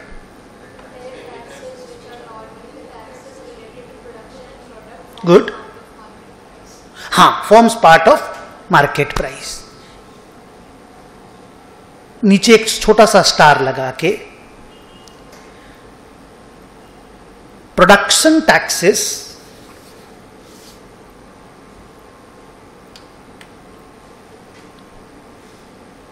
Dash, factory licence fee, pollution tax, land revenue. ये देखो, ये किस तरह का टैक्स है? ये प्रोडक्ट पे 2 तरह का टैक्स मैंने ऊपर बोला, एक प्रोडक्शन टैक्स, एक प्रोडक्ट टैक्स। ये प्रोडक्ट के ऊपर लगने वाला टैक्स नहीं है, पर सरकार ये वाला टैक्स ले रही है कि नहीं हमको बताओ। और जिससे भी सरकार ये वाला टैक्स लेगी, अल्टीमेटली प्रोडक्ट का कॉस्ट बढ़ेगा कि नहीं बढ़ेगा, फिर उसका मार्केट प्राइस बढ़ेगा कि नहीं बढ़ेगा। तो आप ये समझो कि ये सब चीजें भी मार्केट प्राइस के कैलकुलेशन में ऐड होती हैं, बड़ी नॉर्मल सी बात है। और इन्हीं को इनडायरेक्ट टैक्स बोला। डायरेक्ट टैक्स मतलब इनकम टैक्स, इनडायरेक्ट टैक्स मतलब इस तरह के टैक्सेस जो अल्टीमेटली प्रोड्यूसर कस्टमर से कलेक्ट कर लेता है। ओके, उनको दो पार्ट में डिवाइड किया गया, production taxes and product taxes. Production tax मतलब आप एक फैक्ट्री चला रहे हो और आपसे टैक्स लिया जा रहा है। आप फैक्ट्री चला रहे हो, आप पोल्यूशन कर रहे हो, पोल्यूशन टैक्स। आप फैक्ट्री किसी लैंड पे चला रहे हो, लैंड रेवेन्यू, सरकार लैंड पे रेवेन्यू लेते हैं, म्युनिसिपल टैक्स आप लोग जिसको बोलते हो। तो उस तरह के टैक्सेस को प्रोडक्शन टैक्स बोलते हैं। नीचे लिखो, प्रोडक्ट टैक्सेस, बुलेट पॉइंट में,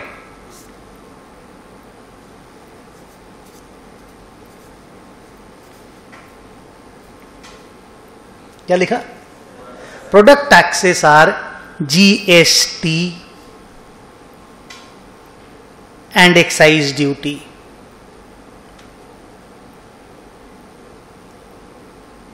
लेकिन दोनों ही इनडायरेक्ट टैक्स है, चाहे प्रोडक्शन टैक्स हो चाहे प्रोडक्ट टैक्सेस हो, और दोनों ही जीडीपी के कैलकुलेशन में पार्ट बनते हैं। और इंपॉर्टेंट बात, जो बच्चा बार बार बेचारा बोल रहा था सर जीडीपी एमपी लिखा हुआ है, क्या फर्क है एमपी या क्या आइडिया है एमपी का? तो आइडिया इज जीडीपी का कैलकुलेशन में 2 पॉपुलर वर्ड होते हैं, one is GDP at market prices and another is GDP at factor cost. अगर मार्केट प्राइस से इनडायरेक्ट टैक्सेस को हटा दें, क्या बोला फिर से, अगर मार्केट प्राइस से इनडायरेक्ट टैक्सेस को हटा दें तो फैक्टर कॉस्ट बन जाता है। और फैक्टर कॉस्ट वाला जीडीपी भी उतना ही पॉपुलर है, अगर ज्यादा पॉपुलर है then this GDP.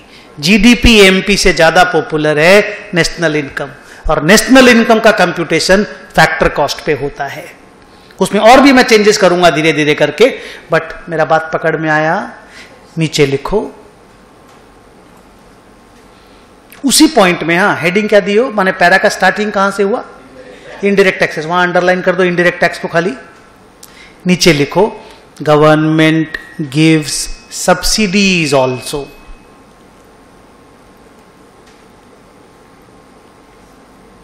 Government gives subsidies also, so it is, तो गवर्नमेंट टेक्स और गवर्नमेंट गिव्स।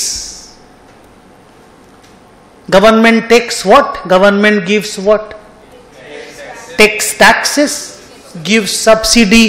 तो नेट को, net indirect tax is the word, catch word is net indirect tax. तो जब भी आपको ये 2 वर्ड मिलेंगे ना, आप इनको नेट कर दीजिएगा। It is always the net indirect tax जिसको हम लोग कैलकुलेशन में लेंगे। नीचे लिखो सो करके तो छोड़ो ना, सो it is the net indirect tax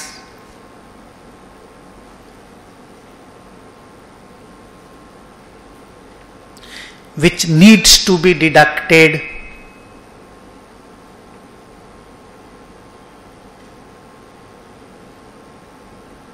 from market price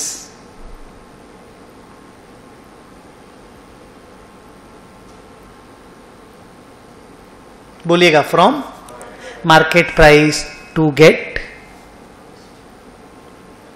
factor cost। तो उसी पॉइंट में 4 नंबर लिख रहे हो ना आप लोग? हाँ 5 नंबर। मुझे नेट इनडायरेक्ट टैक्स का फॉर्मूला दोगे और उसके तुरंत बाद मुझे ये फॉर्मूला दोगे, MP is equal to dash plus dash, और ये दोनों फॉर्मूला आपके बॉक्स में जाएगा। नेट इनडायरेक्ट टैक्स वर्ड अचानक कैसे आया था? ऊपर में नोट में, पढ़ना मत, अभी बोलो। इनडायरेक्ट टैक्सेस माइनस सब्सिडीज लिख लो।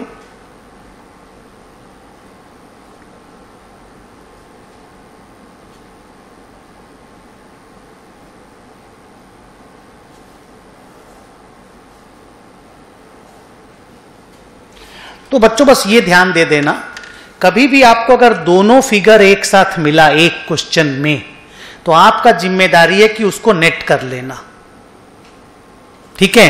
अच्छा, नेट नेगेटिव पॉजिटिव किसी में भी आ सकता है। अगर कोई सरकार सब्सिडी ज्यादा देती है, इनडायरेक्ट टैक्स कम कलेक्ट करती है, तो नेट इनडायरेक्ट टैक्स में कम इन नेगेटिव, और जब आप माइनस और माइनस करोगे तो साला प्लस हो जाएगा, वो ध्यान देना। प्लेन जो मैथमेटिक्स है उस पर बहुत सीरियस रहने का है, ओके? अब बताओ, MP is equal to dash plus dash या dash minus dash is equal to factor cost? बोलो। Dash minus dash market price minus net indirect taxes. आप अगर खाली इनडायरेक्ट टैक्स भी बोलोगे ना मैं समझ जाऊंगा। हम लोग नेट इनडायरेक्ट टैक्स को इनडायरेक्ट टैक्स बोल रहे हैं, पर धीरे धीरे नेट वर्ड को बोलना ना, क्या दिक्कत है? शुरू शुरू में इनडायरेक्ट टैक्स निकलेगा मुंह से, बाद में NIT निकलने लग जाएगा। तो बोलो dash plus dash factor cost plus net indirect taxes.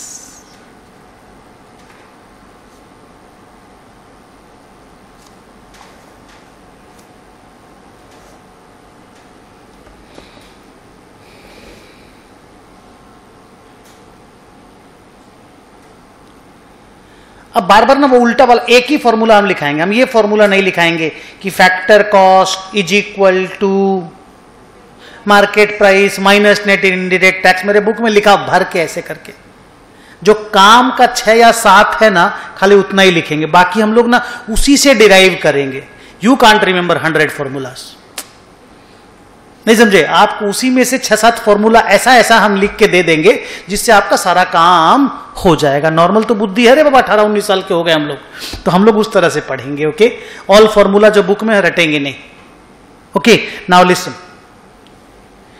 GDP-MP, अब हम इस तरह का वर्ड यूज करेंगे। GDP-MP से ज्यादा, रादर उतना ही पॉपुलर है जितना पॉपुलर है GDP-FC। क्या समझे? जितना पॉपुलर है GDP-FC, क्लियर? और ग्रॉस और नेट का क्या फर्क था? मैं चलते चलते आधा मिनट में बोला था, इफ यू रिमेंबर। ग्रॉस और नेट के बीच में फर्क है डेप्रिसिएशन का। तो जितना पॉपुलर GDP है उतना ही पॉपुलर NDP भी है। और GDP-MP जितना, माने रिपोर्टिंग करने के लिए GDP-MP का रिपोर्टिंग होता है ना, NDP फैक्टर कॉस्ट का भी रिपोर्टिंग होता है। एग्जैक्टली NDP फैक्टर कॉस्ट का भी नहीं होता है, NNP फैक्टर कॉस्ट का होता है। डोमेस्टिक से थोड़ी देर के बाद हम लोग नेशनल की तरफ मूव करेंगे। बट ग्रॉस और नेट का फर्क क्या, MP और FC का फर्क क्या, क्या हम समझने लग गए? तो ग्रॉस और नेट का फर्क को कॉपी में ब्रैकेट में लिखो।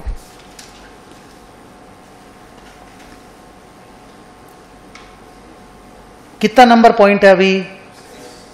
ये 5 हो गया। अब नंबर 6 में लिखो,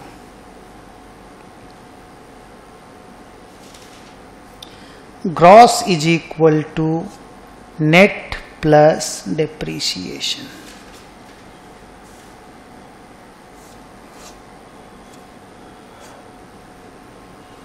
अब तुम लिखना मत, खाली मुझे एक बात बताना, ठीक है?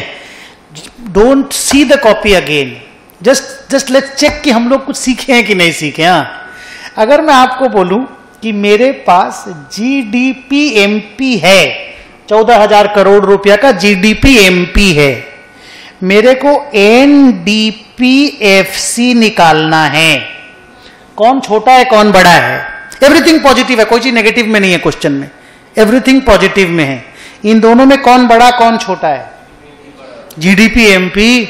एक तो ग्रॉस ऐसी साला बड़ा होता है, ऊपर से एमपी, तो एफसी से तो बड़ा ही होगा। तो अगर मैं बोलूं इससे मुझे ये निकालना है, तो आप ज्यादा दिमाग मत लगाना। आप जितना सीखे हो ना, सॉलिड सीखे हो, आप उसी से दिमाग लगा के बोलो this is equal to this, आगे this is equal to NDPFC is equal to this, बोलो माइनस डेप्रीसिएशन माइनस एनआईटी। चलेगा ये वाला बात? Minus NIT. तो थोड़ी देर के बाद हम लोग ये सब यूज करने लगेंगे, और सम आता है 6 मार्क्स 8 मार्क्स का, पहला वाला क्वेश्चन आता है इसी चीज के ऊपर।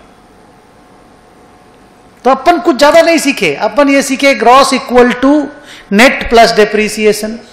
अब उसको 3 तरीके से लिखा जा सकता है, gross minus net is depreciation, net plus depreciation is gross. ऐसे बोलना में झूठ मूठ का टाइम पास नहीं है, फालतू बात। सला इतना सारा चीज याद रखोगे, कोई सेंस नहीं है। इसलिए हम एक एक चीज ही बोलेंगे, उतना ही फॉर्मूला तुमको याद करना है, याद रखना है, मेहनत करेंगे हम लोग, लेकिन बाकी सारा चीज बुक में जो भी लिखा हुआ सब हो जाएगा।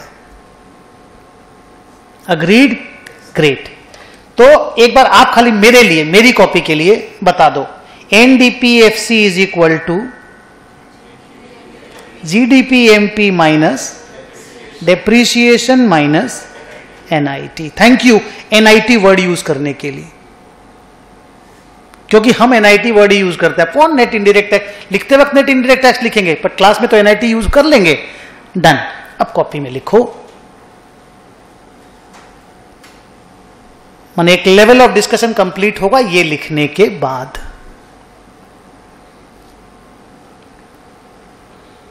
पॉइंट नंबर 6, ये 6 था ना, एक नया point number 7।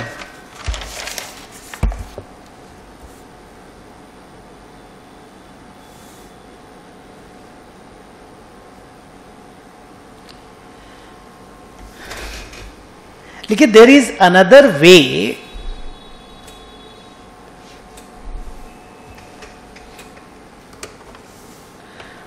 of computing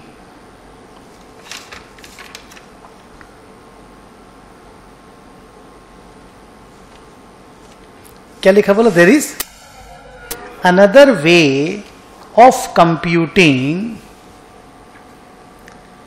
this national income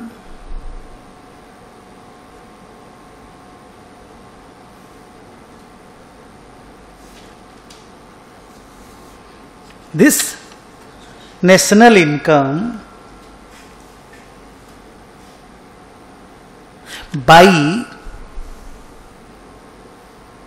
including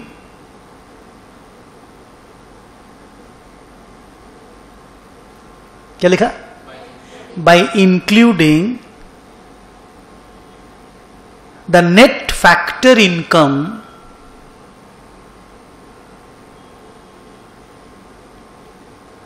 by including the net factor income from abroad.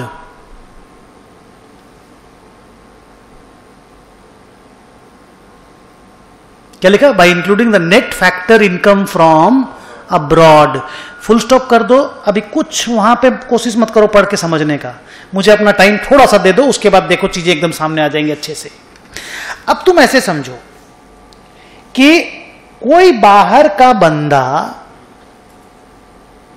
Hindustan में आके 400 करोड़ रुपया कमाया, बहुत सारे लोग मिला करके, और हम लोग विदेश में जाकर के 700 करोड़ रुपया कमाए।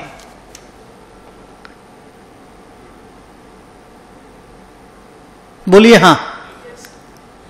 अब अगर कोई बाहर का बंदा हिंदुस्तान में 400 करोड़ रुपया अर्न किया तो वो जीडीपी में है कि नहीं है बताओ? क्योंकि वो इंडियन डोमेस्टिक टेरिटरी में प्रोड्यूस हुआ है, बनाया है, तो ये 400 करोड़ रुपया वहां है। लेकिन क्या ये 700 करोड़ रुपया वहां है? ये 700 करोड़ कौन सा रुपया है? हम लोग जो बाहर में, जैसे मान लीजिए मेरा एक दोस्त है मयंक, अभी अमेरिका में काम कर रहा है, तो क्या मयंक का सर्विसेज का वैल्यू, मयंक एप्पल में काम करता है कैलिफोर्निया में, क्या मयंक की सर्विसेज का वैल्यू इस जीडीपी में है, अपने जीडीपी में है, ये वाला अमाउंट है? लेकिन क्या मयंक इंडियन नेशनल है? तो क्या जीडीपी से अच्छा कैलकुलेशन जीएनपी नहीं होगा? नेशनल, डोमेस्टिक की जगह अगर नेशन वर्ड को लेकर के आए कि भाई इंडियन सिटीजन लोग, इंडियन नेशनल लोग क्या बना रहे हैं, वो ज्यादा अच्छा कैलकुलेशन नहीं होगा। और अच्छा बुरा छोड़ो, वो एक additional major of national income के रूप में सामने आना चाहिए। बोलो हाँ या ना? रादर 400 को अगर हटा दें और 700 को इंक्लूड कर दें, या नेट में 300 और ऐड कर दें, छोड़ो ना, जीडीपी के कैलकुलेशन में 300 और ऐड कर दें, तो वो नेशनल इनकम हो जाएगा कि नहीं? All the citizens, all the national people of India, उसका जो total production of goods and services का वैल्यू है, उसको एक्चुअल में नेशनल इनकम बोला जाता है। लिखो, थोड़ा वेट करो, लिखो क्या लिखा पहले बोल।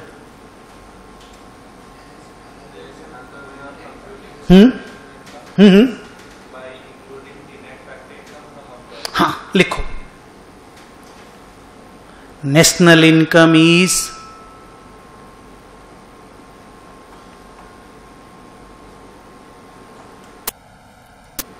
क्या लिखा बोल? National income is the value of goods and services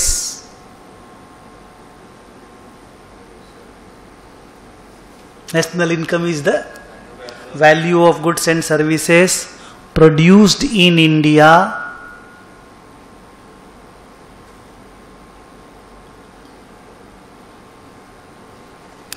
produced in national income is, यहां नेशनल इनकम की बात होने लग गई है, जिसका नाम है, चैप्टर का नाम आपका नेशनल इनकम है।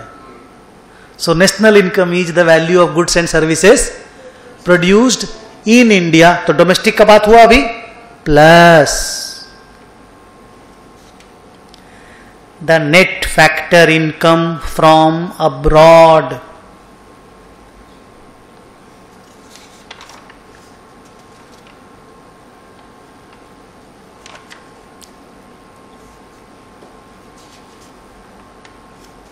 एक बार फिर से बोलो, plus the net factor income from abroad. ठीक है, अब इधर देखो, नहीं एफडीआई तो इन्वेस्टमेंट है ना डायरेक्टली, वो तो प्रोडक्शन इन इंडिया नहीं है ना। उस एफडीआई को यूज करके हम जो गुड्स एंड सर्विसेज प्रोड्यूस करेंगे वो आता है। आप तैयार सुनने को? अब इधर देखिए, हम अगर आपको ये बोलें कि national income is equal to GDP, अभी मार्केट प्राइस छोड़ना है, नीचे का चीज को भी इग्नोर करके चलना है, पहले ब्रॉड बात सुनना है। National income is equal to GDP plus net factor income from abroad. अब इसमें हमको बताओ, जीडीपी में वो 400 करोड़ इंक्लूडेड है? कौन सा 400 करोड़? जो बिल क्लिंटन हिंदुस्तान में आके सामान बनाया, वो इंक्लूडेड है। पर जो राजेश यूएस में सामान बनाया वो इंक्लूडेड नहीं है। अब मेरा धर्म क्या बनता है कि बिल क्लिंटन वाले को तो हटाओ और जो राजेश वाला है उसको लाओ, तब ना नेशनल वाला फीलिंग आएगा, नेशनलिस्ट वाला। तो नेशनल इनकम का कंप्यूटेशन जीडीपी से ज्यादा इंपॉर्टेंस लेने लग गया। इसलिए जीडीपी वर्ड को नेशनल इनकम से लोगों ने रिप्लेस कर दिया। GDP is there, still there, कि भाई हिंदुस्तान में कितना बना और हिंदुस्तानियों ने कितना बनाया। दोनों में फर्क है कि नहीं, हमको बताओ।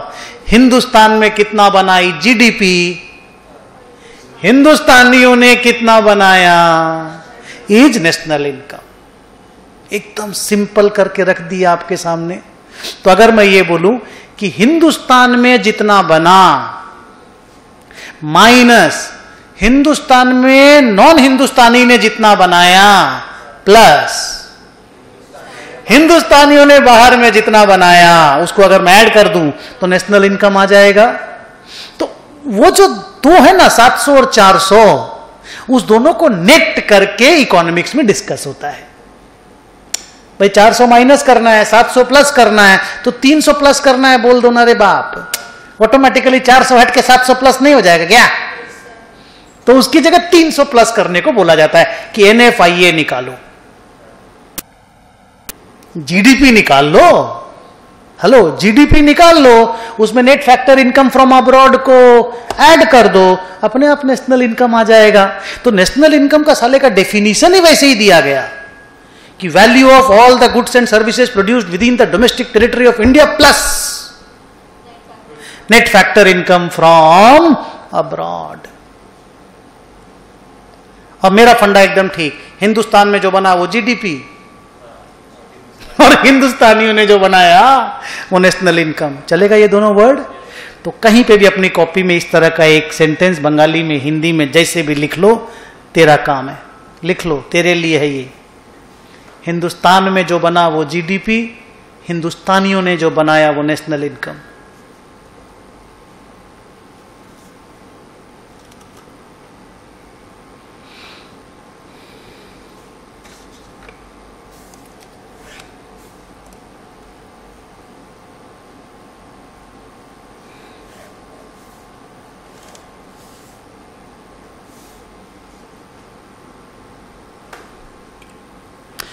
ये कॉपी करके फॉर्मूला में लिख दो, माने ये लिख के बॉक्स में बंद कर दो।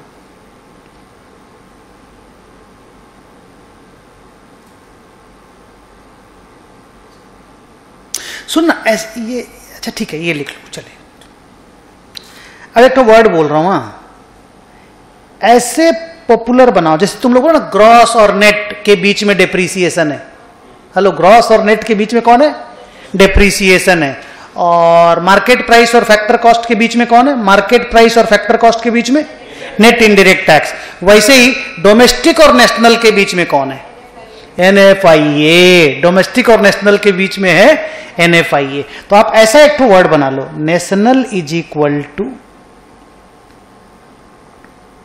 Domestic plus NFIA।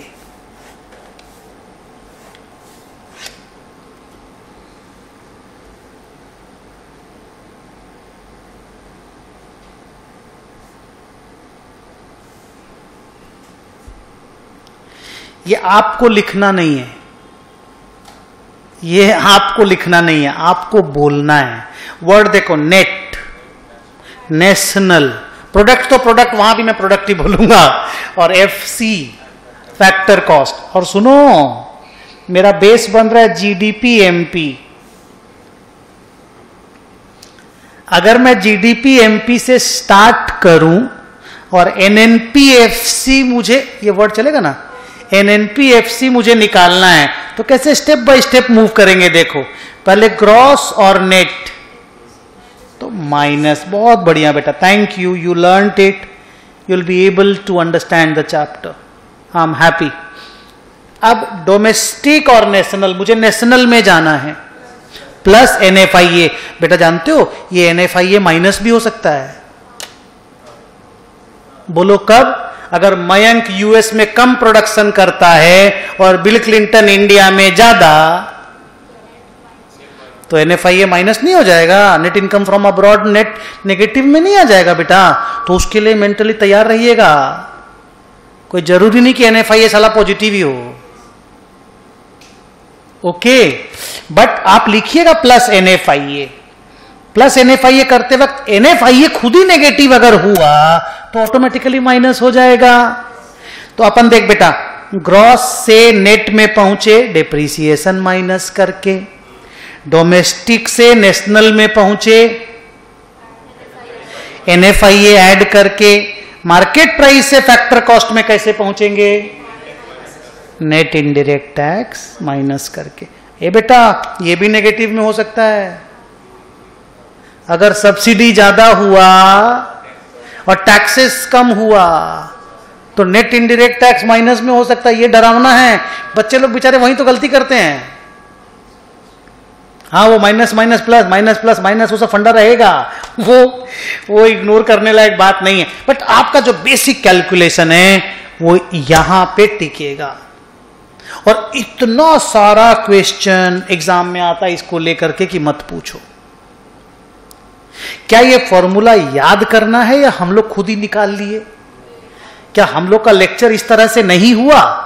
हम लोग इस तरह से पढ़े या नहीं पढ़े कि हम लोग खुद ही फॉर्मूला डिराइव कर सक रहे हैं, ये वाला कम से कम? तो मैं मना कर रहा था ये लिखने के लिए। नाउ मेरा रिक्वेस्ट है, इसको एक बार लिख लो। क्यों मैं लिखने बोलता हूं, वाई, वो भी सुन लो। 99% of the questions in the exam, they want you to calculate NNPFC. And they give you the data to calculate GDP-MP. नहीं समझे? And from GDP-MP, you have to do these 3 adjustments to find NNPFC. And actually, NNPFC is exactly national income.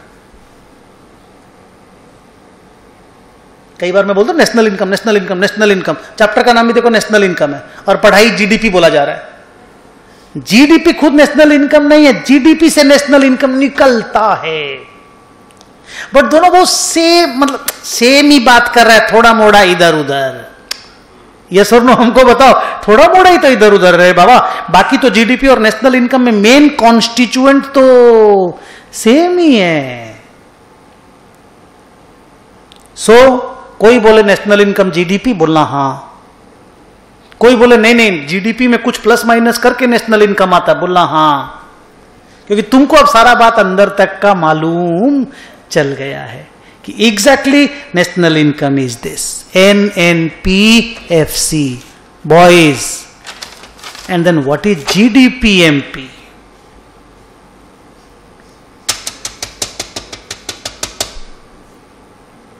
बोलो, what is GDP-MP? It is sales plus changes in stock और minus intermediate consumption का तो logic clear है। Logic के साथ sir ये भूल गए थे, लेकिन अब तक इधर जब घुसे हैं ना तो ये चला गया था ऊपर से।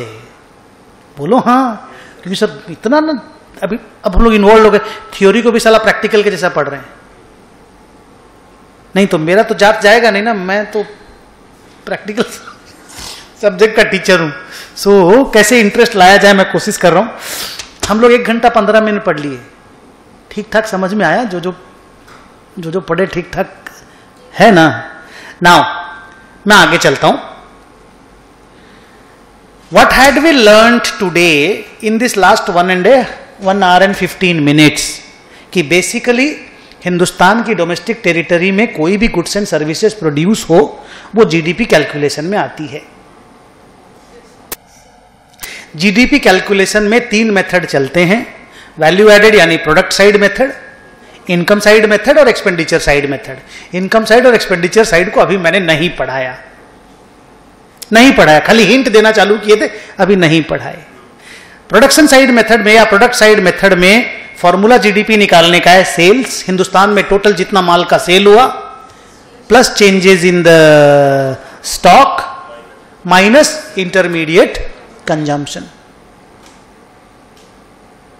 बोलिए यस और नो। नाउ अगर डोमेस्टिक से नेशनल की तरफ जाना है,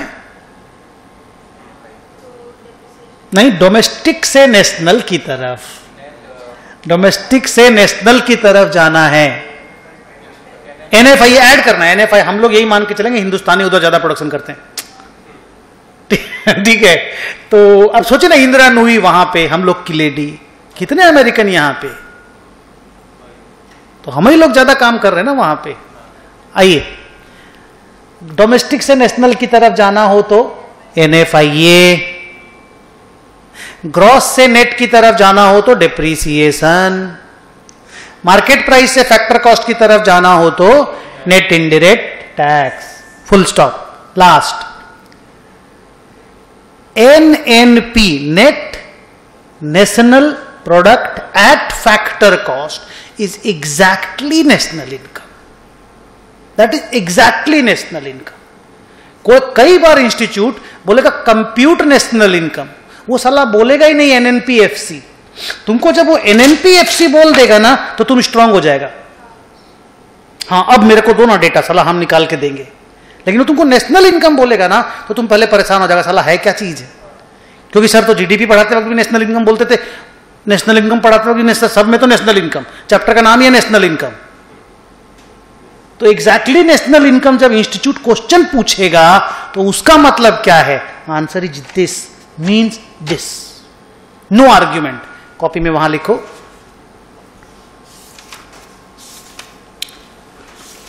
लिखो national income is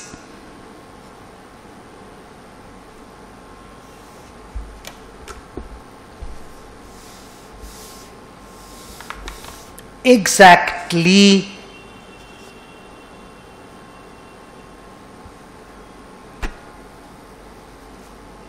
national income is exactly NNPFC,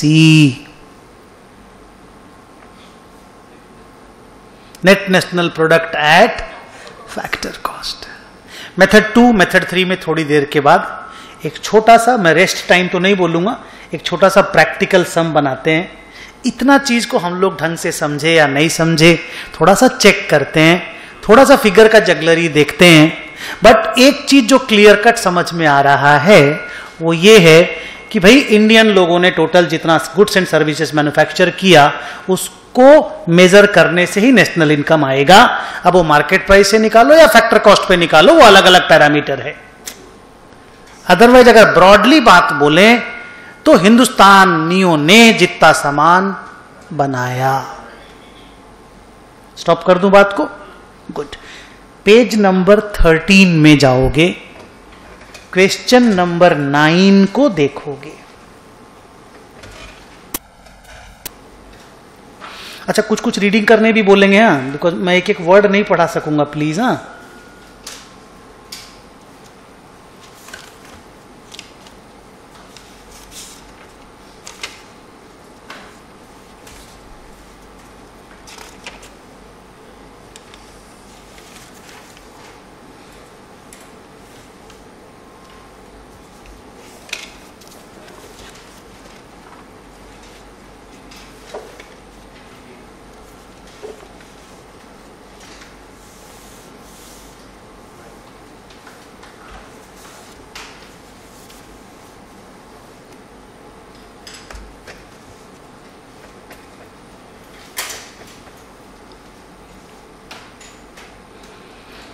क्या लग रहा है? डेटा देख के कंफर्ट है? Very nice. क्या मांगा है? Calculate national income by value added method. हमने वैल्यू एडेड मेथड ही तो पढ़ाया है, बाकी तो कोई मेथड आपको पढ़ाया ही नहीं। वैल्यू एडेड मेथड को ही प्रोडक्शन मेथड भी बोलते हैं या प्रोडक्ट मेथड भी बोलते हैं। तो किस तरह से जाओगे हमको आप बताओ। पहले GDP MP निकाल देंगे, फिर ये वाला कर्मकांड कर देंगे। क्या बोलते हो? पहले GDP MP निकाल लेंगे, फिर ये वाला कर, माने हम लोग 2 स्टेप में काम करेंगे, एक स्टेप में अटैक नहीं करेंगे। क्लियर? तो चलो फिर GDP MP निकाल करके दो, मैं आपको फाइनल आंसर थोड़ी देर के बाद देता हूं।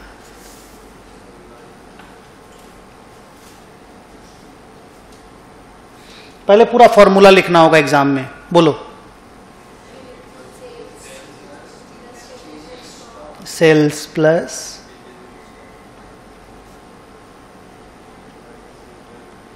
changes in stock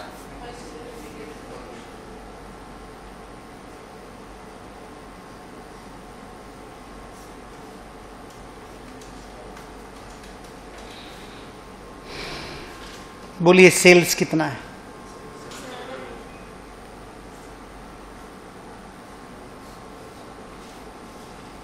मैं जानबूझ के एक बार ऐसे करके लिख रहा हूं, थोड़ी देर के बाद तो आंसर ही निकालना है, तो प्लस और माइनस कर देंगे ना यार, plus closing stock minus opening stock कर देंगे तो अपने आप वो चेंजेस इन द स्टॉक नहीं आ जाएगा क्या?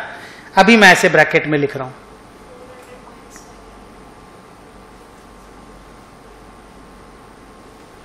ये क्लोजिंग स्टॉक है ना बेटा, ये ओपनिंग स्टॉक है ना, तो -100 होगा अल्टीमेटली। हाँ, माने पुराना माल में से 100 लाख का माल बेच दिए हैं, तो वो सेल में घुस गया पर वो बना नहीं है इस साल।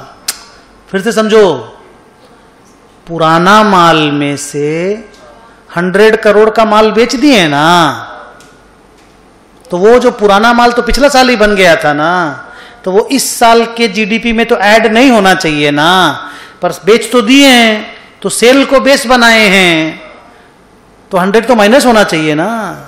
लॉजिक एकदम क्लियर। माइनस इंटरमीडिएट कंजम्पशन, ये 350 क्यों समझेगी नहीं? इस सेल में सारा सेल घुस गया है, इसमें गेहूं, आटा और ब्रेड तीनों का सेल है, तो कम से कम वो गेहूं और आटा वाला सेल तो हटा दें। बोल फाइनल आंसर। एक्सीलेंट। अब मुझे क्या चाहिए? उन्होंने मांगा नेशनल इनकम। हाँ, ऐसे लिखूंगा मैं। हाँ,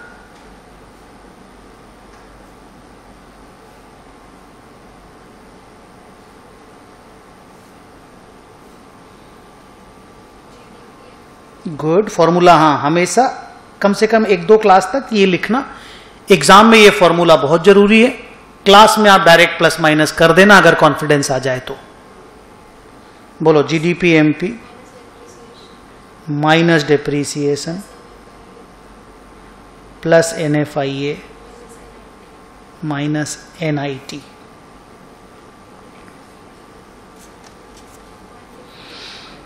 डेप्रीसिएशन को डेप्रीसिएशन ही लिखा है क्या?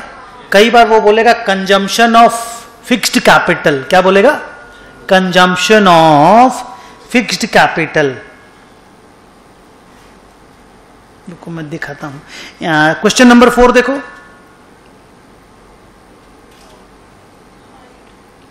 नीचे से 3 नंबर आइटम को देखो। अच्छा, कई बार साले इतने गंदे होंगे, ग्रॉस फिक्स्ड कैपिटल और नेट फिक्स्ड कैपिटल दे देंगे,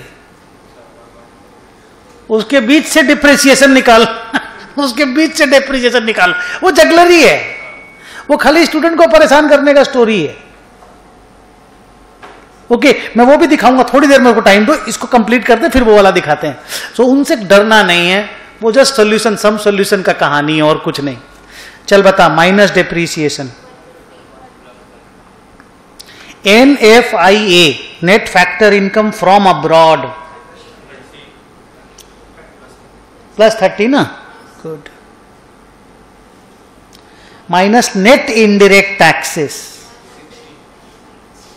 तो ये पहले ऐसे करके, ऐसे करके इनडायरेक्ट टैक्सेस कितना है? 110 एक्साइज ड्यूटी के नाम से। Okay, very good.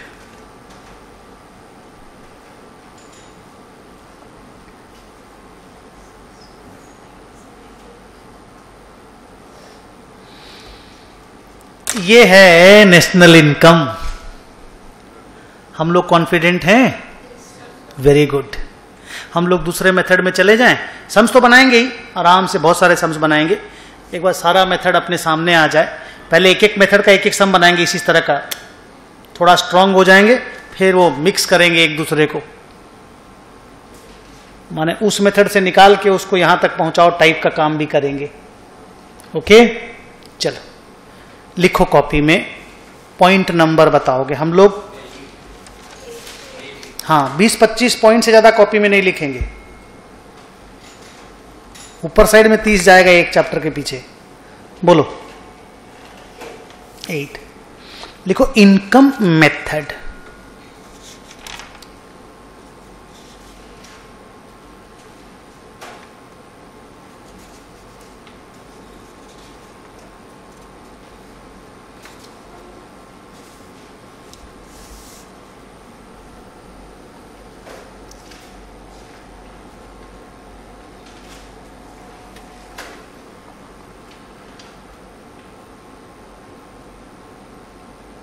रेडी?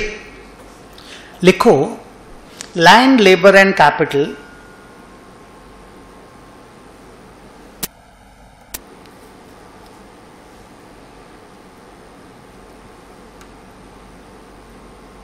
क्या लिखा?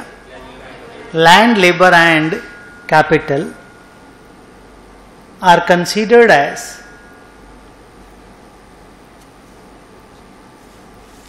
बोलिएगा इकोनॉमिक्स में क्या बोलते थे आप? Factors of production. Entrepreneur capital में ही बोल दिया, और क्या? 4 लिखते थे तो क्या क्या लिखते थे बोलो? अच्छा तो समझ गए, फिर वो कैपिटल वाला लोन की तरह हो गया। कोई बात नहीं, लिखो ना, हम खुश है। रे बाप रे बाप, I am very happy. Land, labour, capital and entrepreneur, तो खुश हो गए ना। अब इससे क्या हो गया? ये लिखने से हम जब आपको फॉर्मूला देंगे तो और वो स्ट्रांग हो गया, मतलब ये ऐड हो गया मेरे उसमें, माने इट विल सपोर्ट। क्या लिखा? फैक्टर्स ऑफ, नहीं क्या लिखा? Factors of production, full stop.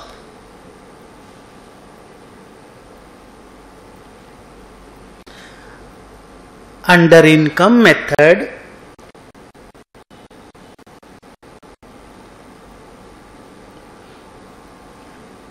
Oblique करके लिखना,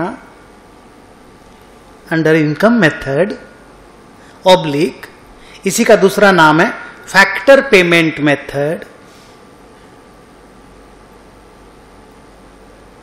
फिर ऑब्लिक, इसका तीसरा नाम है डिस्ट्रीब्यूटेड शेयर मेथड। हम लोग लेकिन इनकम मेथड ही बोलेंगे। बाई चांस एग्जाम में कभी दूसरा मेथड बोल दिया तो अलग बात है, वैसे क्वेश्चन देख के तुम समझ जाओगे कि ये इनकम मेथड का सम है, ये वैल्यू एडेड मेथड का सम है, वो देखने से समझ में आ जाएगा। तुम तो दूसरा तीसरा पढ़ा ही नहीं है ना, बोल के ना प्रॉब्लम है, अभी पढ़ लेंगे। क्या लिखा? अंडर इनकम मेथड, हाँ बस बस ऑब्लिक ऑब्लिक छोड़ो ना, लिख दिया ना। Under income method we calculate national income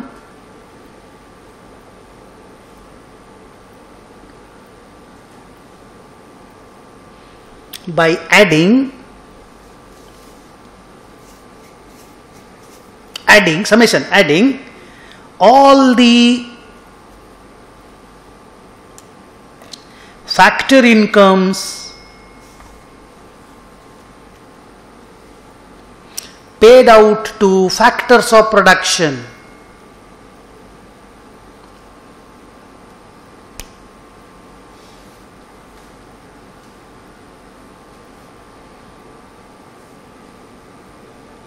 All the factor incomes paid out to factors of production. तो ये जितने भी factors of production तुमने देखे, इनको जितना जितना पेमेंट होता है उसको ऐड करके हम नेशनल इनकम कैलकुलेट करेंगे इनकम मेथड में। पहले क्या बोल रहे थे? जितना माल हिंदुस्तान में बिका और जितना इंक्रीज इन स्टॉक हुआ उससे जीडीपी निकालेंगे। अब हम क्या बोल रहे हैं? हम जीडीपी निकालेंगे कि पूरे हिंदुस्तानियों में किसको किसको कितना कितना पेमेंट मिला, उसको टोटल करके जीडीपी निकालेंगे। क्योंकि उसी हिंदुस्तानियों में लैंड है, लेबर है, कैपिटल है, एंटरप्रेन्योर है, तो उनको टोटल किसको किसको कितना कितना पैसा मिला उसको ऐड करेंगे, माने किसका किसका कितना कितना इनकम है उसको ऐड करके जीडीपी का कैलकुलेशन करेंगे अंडर इनकम मेथड। ठीक है? अब उसका ब्रेकअप क्या है, उसका एग्जैक्ट स्टोरी क्या है, आइए वो आपको बताते हैं। फुल स्टॉप करके लिखो।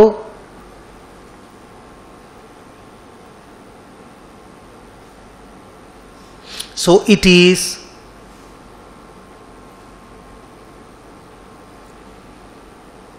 the total of,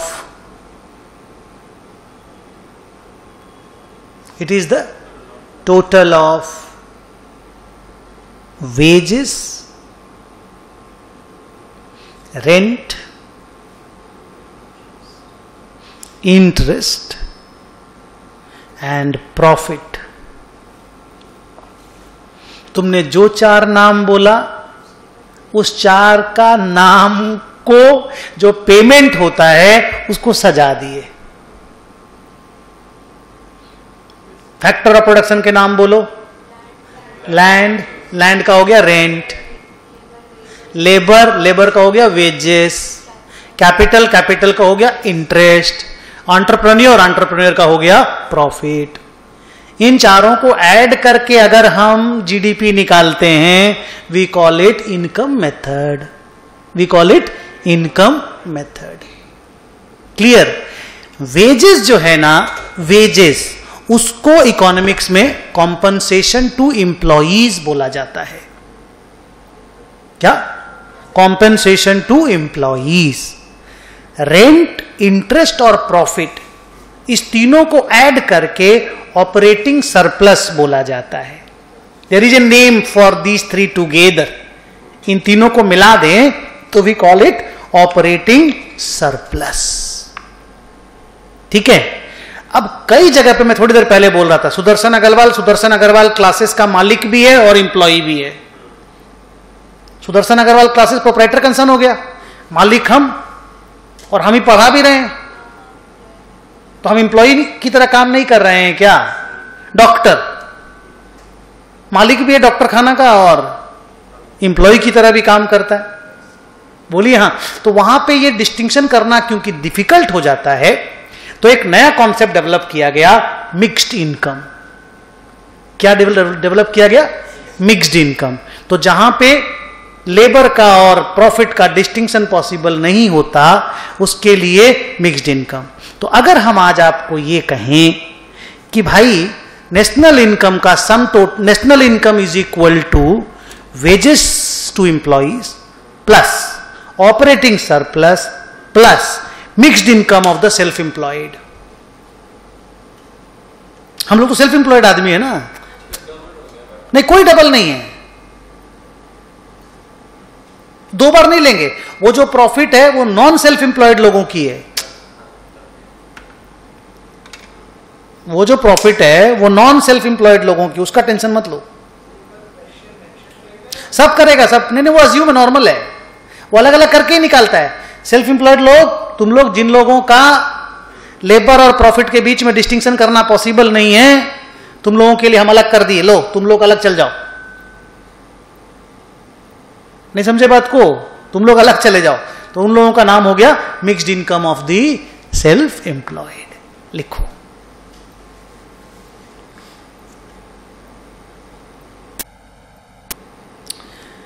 there are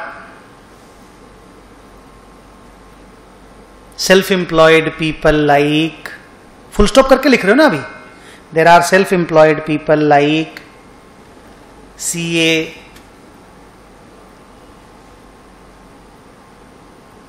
lawyers,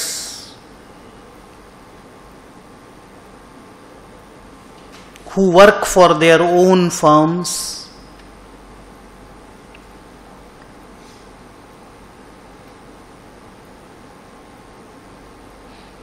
and it becomes difficult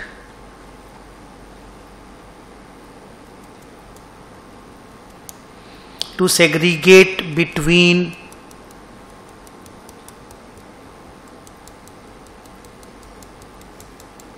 labor element and profit element,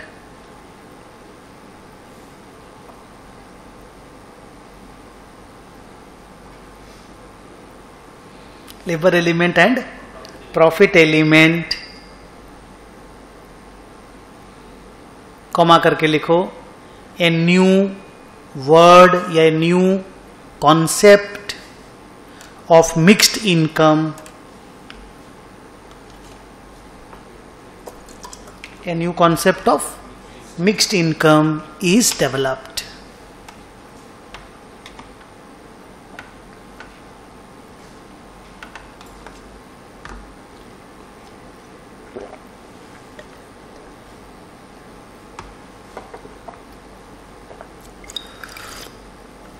clear? लिखो therefore.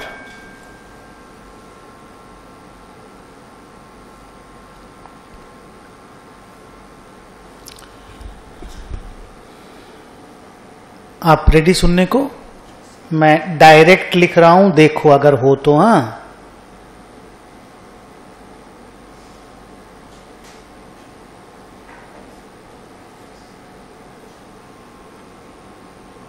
N N N N N N, हाँ ध्यान देना, डायरेक्ट लिख रहा हूं जानबूझ करके, इज इक्वल टू वर्ड सब देखिए।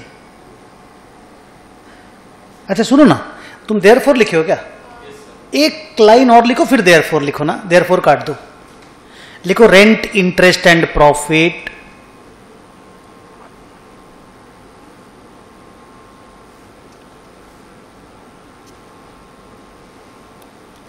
together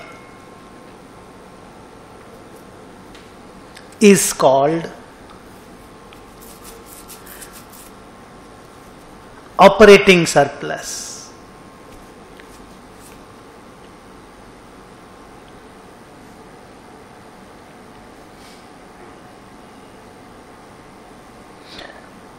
तुम मुझे एक बार सिर्फ 3 नाम देना, बाद में हम एक चौथा ऐड कराएंगे।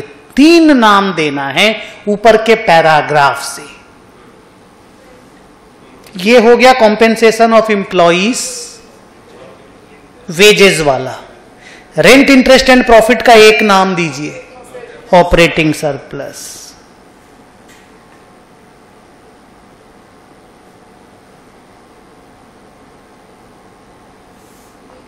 और मिक्स्ड इनकम।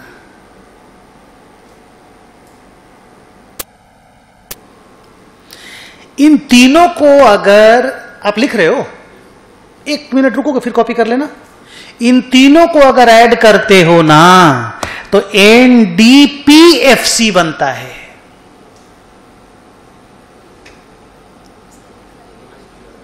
इन तीनों को अगर ऐड करते हो तो डोमेस्टिक ही तो हुआ ना, हिंदुस्तान में जो बना वही तो कहानी बना ना। हमको नेशनल चाहिए प्लस एनएफआईए। अगर कोई तुमको बोले नहीं मेरे को तो एनडीपीएफसी चाहिए, तो तुमको बुद्धि लगाना, ओके कोई बात नहीं, हम इन तीनों को ऐड कर देंगे, एनडीपीएफसी आ जाएगा। पर मैं फॉर्मूला जानबूझ के एनएनपीएफसी वाला लिख रहा हूं, इसीलिए मैंने बोला 3 तो अभी तुम ऊपर का पैरा से बोलो, चौथा अपने दिमाग से बोलो। 3 तो पैराग्राफ से बोलना था, compensation of employees, operating surplus और mixed income of the self employed. ये तो ऊपर का पैरा में एक्सप्लेन किया अच्छे से, सुंदर तरीका से, फैक्टर ऑफ प्रोडक्शन दिमाग लगा के कि 4 फैक्टर ऑफ प्रोडक्शन होते, तुमने चौथा वाला ऐड कराया, हम खुश हुए। 4 मेरा नाम मैच किया, वेजेस, रेंट, इंटरेस्ट और प्रॉफिट हम लोग मैच करा पाए। 3 को एक ग्रुप बनाए, ऑपरेटिंग सरप्लस नाम दिए, मिक्स्ड इनकम का नया कॉन्सेप्ट समझे, कंपेंसेशन ऑफ एम्प्लॉई समझे। तीनों को ऐड करने से बच्चा एनडीपी फैक्टर कॉस्ट आता है, एनडीपी फैक्टर कॉस्ट आता है। मैं क्या ऐड करूं कि एनएनपीएफसी बन जाए प्लस एनएफआईए। कॉपी में ये लिखना है प्लीज, बस। और तुम लिख लिया था क्या? ठीक है, हो जाएगा। अब हमको लग रहा है कि हो जाएगा।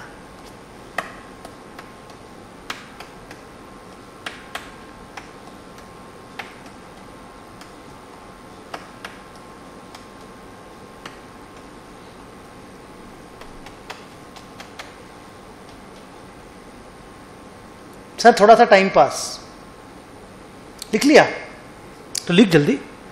एनएनपीएफसी is equal to compensation of employees plus operating surplus plus mixed income plus NFIA. मेरे को ग्रॉस करना है, मेरे पास ये अमाउंट है 1400 करोड़, मेरे को ग्रॉस करना है। डिप्रिसिएशन ऐड कर दीजिए। मेरे को एमपी लाना है, मेरे को एमपी लाना है। फैक्टर कॉस्ट टाइम पास हो रहा है, पुराना पढ़ाई को ग्रिल करा के दिमाग में सेट करा रहे हैं। बोलिए, फैक्टर कॉस्ट से मेरे को मार्केट प्राइस में जाना है, एनआईटी प्लस हो जाएगा। मेरे को नेशनल को डोमेस्टिक में ले जाना है, एनएफआईए मेरा ऐड किया हुआ अमाउंट है, हाँ वहां से लेके जाना है, हटा देंगे। तो ये सब का जगलरी के क्वेश्चंस आते हैं। डरावना होगा या ठीक है? हम लोग अच्छे से समझ पा रहे हैं? तो अभी इसको payment to one factor of production which is employee या लेबर, इसको payment of other 3 factors of production, land, capital and entrepreneur. और यहां पे जब इनमें दोनों में सेल्फ एम्प्लॉयड का जब बात आता है, इन दोनों के कंफ्यूजन को संभालने के लिए मिक्स्ड इनकम को लाया गया। अगर पूरे वर्ल्ड में कोई सेल्फ एम्प्लॉयड नहीं रहता और इस तरह का कंफ्यूजन नहीं रहता, तो फिर ये वाला डिस्कशन कभी एजेंडा में आएगा ही नहीं। क्या हम लोग इनकम मेथड को लेकर के स्ट्रांग फील कर सकते हैं? गुड। पेज नंबर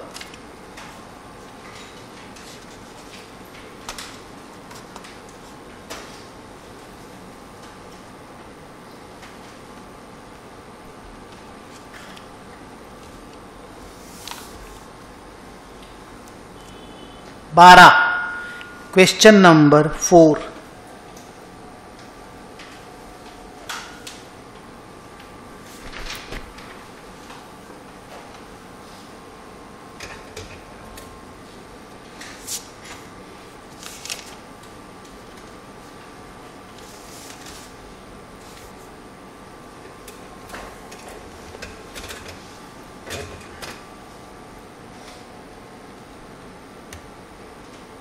पढ़ो पहले क्वेश्चन को, हड़बड़ाना मत, सॉल्यूशन तुरंत करना जरूरी नहीं है।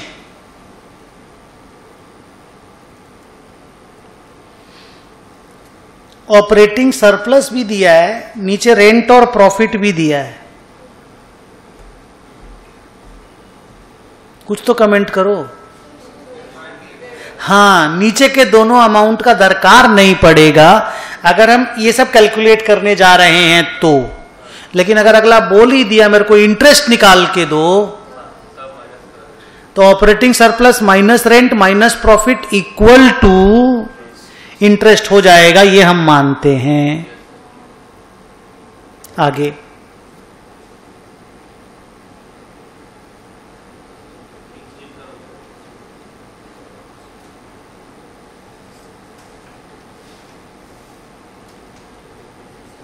मिक्स्ड इनकम तो सेल्फ एम्प्लॉयड दिया हुआ है, इनडायरेक्ट टैक्स नेट दिया हुआ है कि नेट दिया हुआ है, कंजम्पशन ऑफ फिक्स कैपिटल, वहां डैश करके डेप्रिसिएशन लिख दो, लिख दिए, good. Net factor income from abroad भी दिया हुआ है, वो डोमेस्टिक और नेशनल के फर्क के लिए, हाँ, और नेगेटिव है, हाँ, तो ध्यान देना। और कंपेंसेशन ऑफ एम्प्लॉइज भी दिया हुआ है। क्या क्या चीज मांगा है बताओ? NNPFC, NNPMP, GNPMP, GDPMP। Jugglery कर रहा है कि नहीं बताओ? झूठ मूठ का टाइम पास हो रहा है कि नहीं हो रहा है बताओ? लेकिन अपन को तो मार्क्स लेकर के आना है जी, 6 मार्क्स लाना है अपन को, तो खेलना पड़ेगा उनके हिसाब से। तो can we start with NNPFC directly?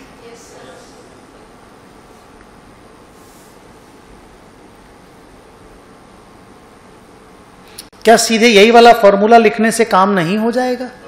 Good.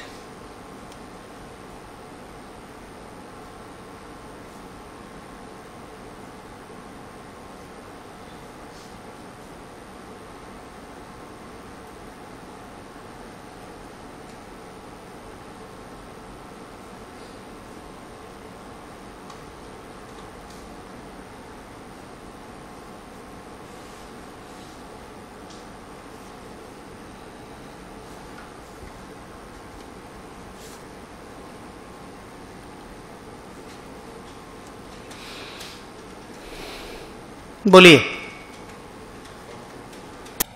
Compensation of employees, operating surplus, mixed income, NFIA। Direct ऐसे कर दिया, देख बेटा, देख ऐसे प्लस माइनस, ठीक है ना? Very good.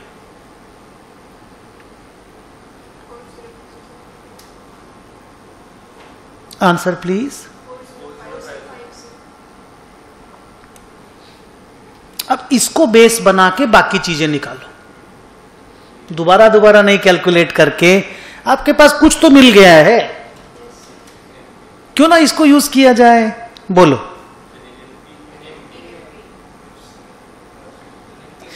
ये उस बच्चे को बोलने दिया जाए, क्योंकि वो बेचारा मार्केट प्राइस को लेके बहुत परेशान था। अब थोड़ा स्टेबल हो गए हम लोग। चल बता, 4050 से क्या करूं बता, या ऐसे करते हैं NNPFC माइनस या प्लस? प्लस। हाँ MP से FC जा रहे हैं, माने FC से MP जा रहे हैं। NNPFC plus net indirect taxes. कितना है नेट इनडायरेक्ट टैक्सेस?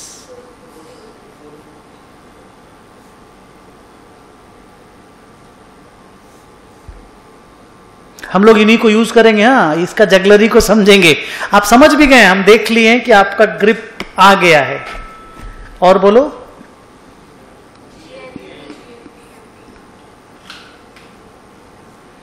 क्यों नहीं इसी को बेस बनाए? इसी को बेस बनाते हैं, बोलो। अब ना बुक में ये सब भी फॉर्मूला दिया हुआ है। ऐसा कितना लिखोगे रे पापा, मर नहीं जाओगे? डर जाते हैं बच्चे, बाप रे कुछ छूट तो नहीं गया, कुछ एक्स्ट्रा तो नहीं आ गया, कुछ हम पढ़े नहीं, ऐसा तो नहीं हो गया। इसीलिए बुद्धि देना इज इंपॉर्टेंट। बोलो क्या करूं?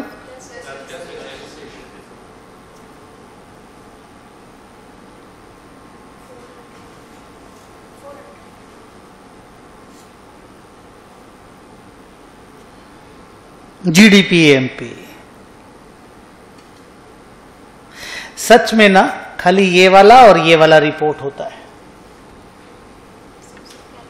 हाँ, ये सब हम लोग का टाइम पास है, ये दोनों टाइम पास है।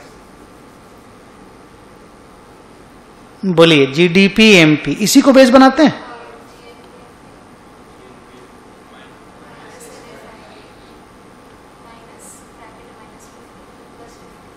अच्छा, नेशनल में NFIA ऐड है ना, माइनस NFIA। एक मिनट ऐसे लिखने दो मेरे को।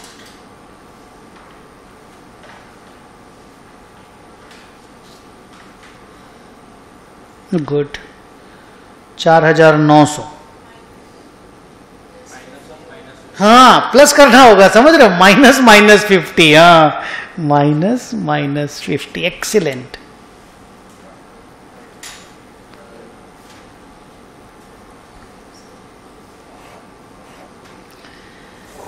चारों आंसर देखो तो इतना इतना आया है कि हम लोग का 4050, 4500, 4900, 4950।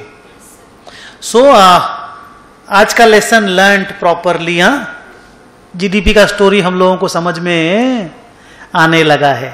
कुछ कुछ पढ़ना पड़ेगा, बिकॉज वर्ड रीडिंग मैं नहीं करा सकूंगा। हाँ, तो कुछ कुछ तुम्हें पढ़ना पड़ेगा। चलो, क्या पढ़ के आना है अगले क्लास वो मैं तुमको बता दूं। पूरा पेज 1,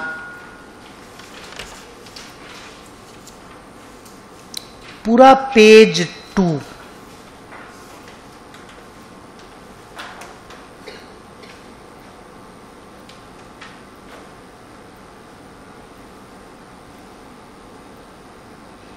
देखा? पेज 1 पेज 2 पूरा। हाँ, 4 का H, पेज 4 का H,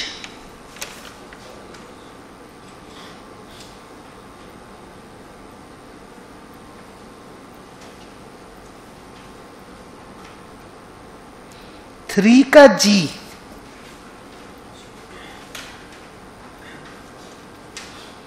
EFGH कर दो ना एक साथ।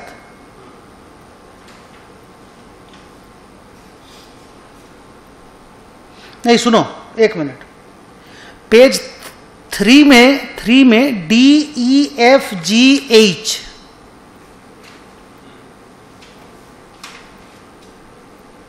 IJ,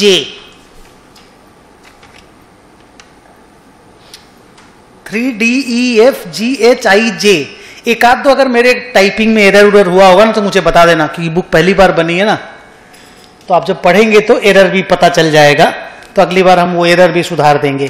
तो पेज 1 पूरा, पेज 2 पूरा, पेज 3 का DEFGHIJ, ठीक है। उसके बाद पेज 7 का B,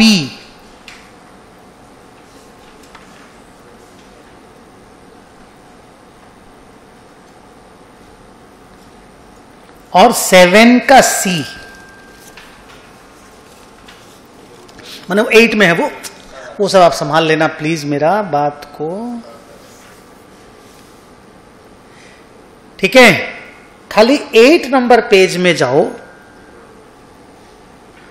और एक वर्ड है वहां पे देखो, ऑपरेटिंग सरप्लस में वहां एक वर्ड है देखो, प्रॉफिट। उस प्रॉफिट में 3 पार्ट है, corporate taxes, dividend plus retained earning. Plus थोड़ा अलग जगह पे लग गया है, नहीं समझे? उस प्लस को ठीक जगह पे सेट कर दो। एक अकाउंट्स का स्टूडेंट इसको बहुत अच्छे से जानता है। PBT is the profit here. खास करके इंडिया में तो कॉर्पोरेट्स भी काम करते हैं ना, तो जब कॉर्पोरेट्स का बात करोगे ना तो profit includes 3 thing, taxes, dividend and retentions. तो उसका भी एक एक्सप्लेनेशन दिया हुआ, हालांकि काम नहीं आएगा हम लोगों को कभी भी, पर मेरे उसमें है वो चीज। हाँ, तो हमने एक बार, हमको वापस से बता मैंने क्या क्या पढ़ने बोला आपको। पेज 1 2 तो बोला ही, फिर बोलो। DEFG, रुको, HIJ, 7 का B, 8 का C। एक्सीलेंट। और वो प्लस को चेंज कर दिए ना तुम, ठीक है। और please please please n number of times चीजें रिपीट किया हुआ मिलेगा, बेकार बेकार बात लिखा हुआ मिलेगा, नहीं समझे? हम लोगों ने अलग स्टाइल से मंत्रा से पढ़ा है क्लास को, हम लोगों ने प्रैक्टिकली चीज को अच्छे से समझा है। You got it? वहां पे उन्हीं सब बात को घुमा के फिरा के लिखा हुआ, कई बार आपको गुस्सा आएगा, मेरे ऊपर गुस्सा मत करना, नहीं समझे? बुक बनाने के लिए सब कुछ लिखना पड़ता है, पर काम करने के लिए जो काम हम कर रहे हैं वो ये है। ओके, क्लास खत्म कर रहा हूं। एक चीज बताओ मुझे, हाँ, रेडी? एक सेकेंड देख के बात करना है।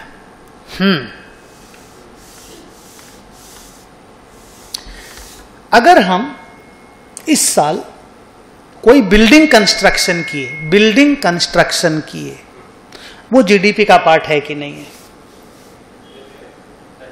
है ना? गुड। तो असेट कंस्ट्रक्शन इज ऑल्सो, माने स्टॉक में वो असेट भी आता है, बिकॉज वो भी तो हिंदुस्तान में कंस्ट्रक्शन हुआ है, और उसके पीछे जो लेबर लगे हैं, मान लो मैंने ही अपने फैक्ट्री के लिए बनाया, मैंने ही फैक्ट्री बनाई, कोई रियल एस्टेट अपना स्टॉक नहीं बना रहा है। एक तो रियल एस्टेट डीलर भी तो बिल्डिंग बनाता है ना, तो वो तो नॉर्मल ट्रेडिंग वाला स्टॉक में आ जाता है। हम असेट वाला स्टॉक का बात कर रहे हैं, मतलब वो भी तो स्टॉक तो है ना एक तरह से। अपन तो स्टॉक को स्टॉक इन ट्रेड करके पढ़ते ना, अकाउंट्स के स्टूडेंट बेचारे। तो मैं ये बोल रहा हूं, अगर ड्यूरिंग द ईयर कोई बिल्डिंग का भी कंस्ट्रक्शन होता है ना, तो वो भी जीडीपी के पार्ट में ऐड होता है। सर्विसेज, अगर रिपेयर, जो सर्विस वाला बंदा है, वो जो सर्विस प्रोवाइड करता है, वो जीडीपी में ऐड होता है, उसकी तो इनकम है ना। चलो आज की क्लास खत्म करते हैं।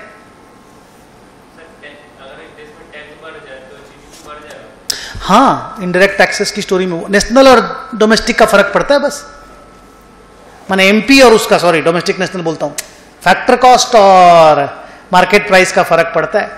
इसीलिए कई लोग बोलते हैं फैक्टर कॉस्ट पे निकाल के बताओ, तुम साला टैक्स बढ़ा के जीडीपी बढ़ा दिया। नहीं समझे बात को? तुम टैक्स बढ़ा के जीडीपी बढ़ा दिया ना, तो जीडीपी एमपी पे लड़ाई हुई कि GDP MP is not a correct measure. अब इनडायरेक्ट टैक्स अचानक बढ़ गया 18 से 24% कर दोगे तो जीडीपी तो बढ़ जाएगा ना यार। पर सच में क्या पब्लिक को हेल्प हुआ? नहीं हुआ ना। ये भी एक तो लड़ाई है बहुत बड़ा कि क्या जीडीपी और वेलफेयर, क्या बोलिए, क्या जीडीपी और वेलफेयर एकदम सिनोनिम है कि जीडीपी बढ़ रहा है तो वेलफेयर भी बढ़ रहा है? तो इसका सबसे बढ़िया एग्जांपल है, बहुत सुंदर, आपको पढ़ाऊंगा 3 दिन बाद, कि पुलिस फोर्स, बहुत सारा पुलिस फोर्स है एक कंट्री में और उसको पेमेंट कर रहे हैं। लॉ एंड ऑर्डर की सुरक्षा के लिए। तो लॉ एंड ऑर्डर खराब है तभी ना इतना सारा पेमेंट हो रहा है। आप समझ पा रहे हो मैं क्या बोल रहा हूं? तो जीडीपी तो बढ़ गया, वेलफेयर हुआ क्या? तो ये भी एक तो थियोरेटिकल क्वेश्चन का डिस्कशन में आता है, हम लोग लास्ट में पढ़ेंगे, अभी इतना हड़बड़ाओ मत। नेक्स्ट सैटरडे को मिलते हैं, इकोनॉमिक्स का बुक लेकर के आओगे। जो पढ़ने बोले उसको छोड़ के कुछ और नहीं पढ़ोगे, नहीं समझे? फिर इतना कंफ्यूजन हो जाएगा, तुम अपने स्टाइल से कुछ कुछ समझ जाओगे और हमको फिर अपना स्टाइल से डालना है। चलो, हाँ, ट्यूसडे और फ्राइडे अपन एफएम करेंगे और सैटरडे इकोनॉमिक्स करेंगे। एक टाइम के बाद फिर देखेंगे कि कौन आगे कौन पीछे रह गया, फिर बैलेंसिंग कर लेंगे।